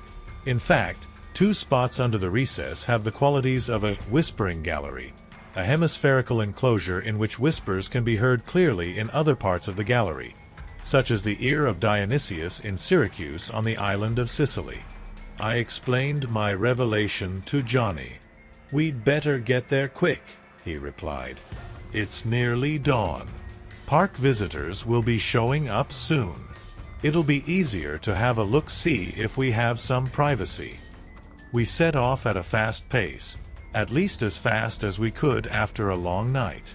It was just about 5 miles down Queer Creek from Rock House to Ash Cave, and that would put us at the upper rim. We'd still have to scale down the cliff or make our way around and down. It took nearly a half an hour before we were standing at the base of Pulpit Rock. I didn't know what we'd been hoping for. I had no clue what to do, and neither did Johnny. "Now what? Dig? Where? This place is humongous." Johnny threw his arms up, voice echoing off the roof of the cave. She said, "Beneath the altar. Beneath the altar, Johnny." He started on one side of the huge block of stone, and I started exactly 180 degrees around the other side. The soil consisted almost entirely of sand that had eroded from the cliff face. It was literally like a beach in the middle of the forest. The sand came away easily from the rock's base. We scrambled around, pulling out handfuls here and there, eager to get a quick look before tourists started showing up. The sun had risen in the eastern sky, but because of the deep and narrow valley, the cave was still in darkness. We had time, but precious little of it. Our first attempts yielded no results, and we began a second tour around the rock. Then a third, digging deeper each time. The sandy soil kept sliding back into the trench though, making our task even more difficult. Then, I heard the sweet words that I had been waiting for. "Dude, I found something." It could have been anything. When I got around to his side of the rock, I saw what he had discovered. It was a shoe, more like a boot with laces, and from the size of it I would have guessed that it belonged to a child. It looked old, too. But it wasn't difficult to imagine that a child had lost it. Millions of people came through this area every year, and the sand could easily have pulled the shoe off of someone's foot. I expressed this thought to Johnny. "True, my friend, true. Losing a shoe is easy enough to picture, but I doubt that anyone would leave without this." He held up the boot for me to see, and I recoiled back when I saw the desiccated skin and bit of a small shin bone still tied securely into it. Looking at each other in an almost comical sense, reminiscent of Scooby-Doo and Shaggy, we returned to digging feverishly. We finally had something, and now we were racing the light beginning to filter into the valley. Working our way up from the shoe, I pulled out the hem of a dress, white, not surprisingly, and when I tugged on it, it gave way to expose more of the withered remains of a young girl. Continuing on, I finally began feeling my fingers becoming tangled in a tussle of long hair. I was staring at the back of her head. She'd been buried face down, and I wanted to leave her that way. I had no desire to look into what was left of her innocent features, but I had come this far and knew that I had no choice. I placed my hands on her scrawny shoulders and gently rolled her over.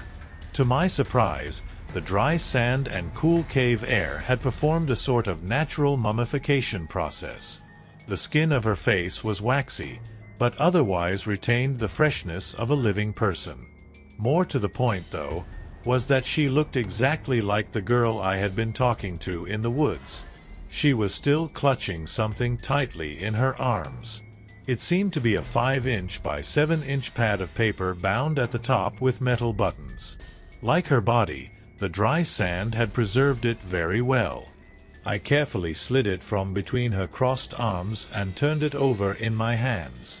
I opened it to the first page. In beautiful script, she had written the words, "Afternoon at Cedar Falls," and below was a hand-drawn sketch of said falls.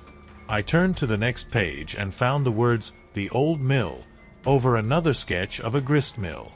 From the surroundings, it appeared to be in the area of the upper falls of Old Man's Creek.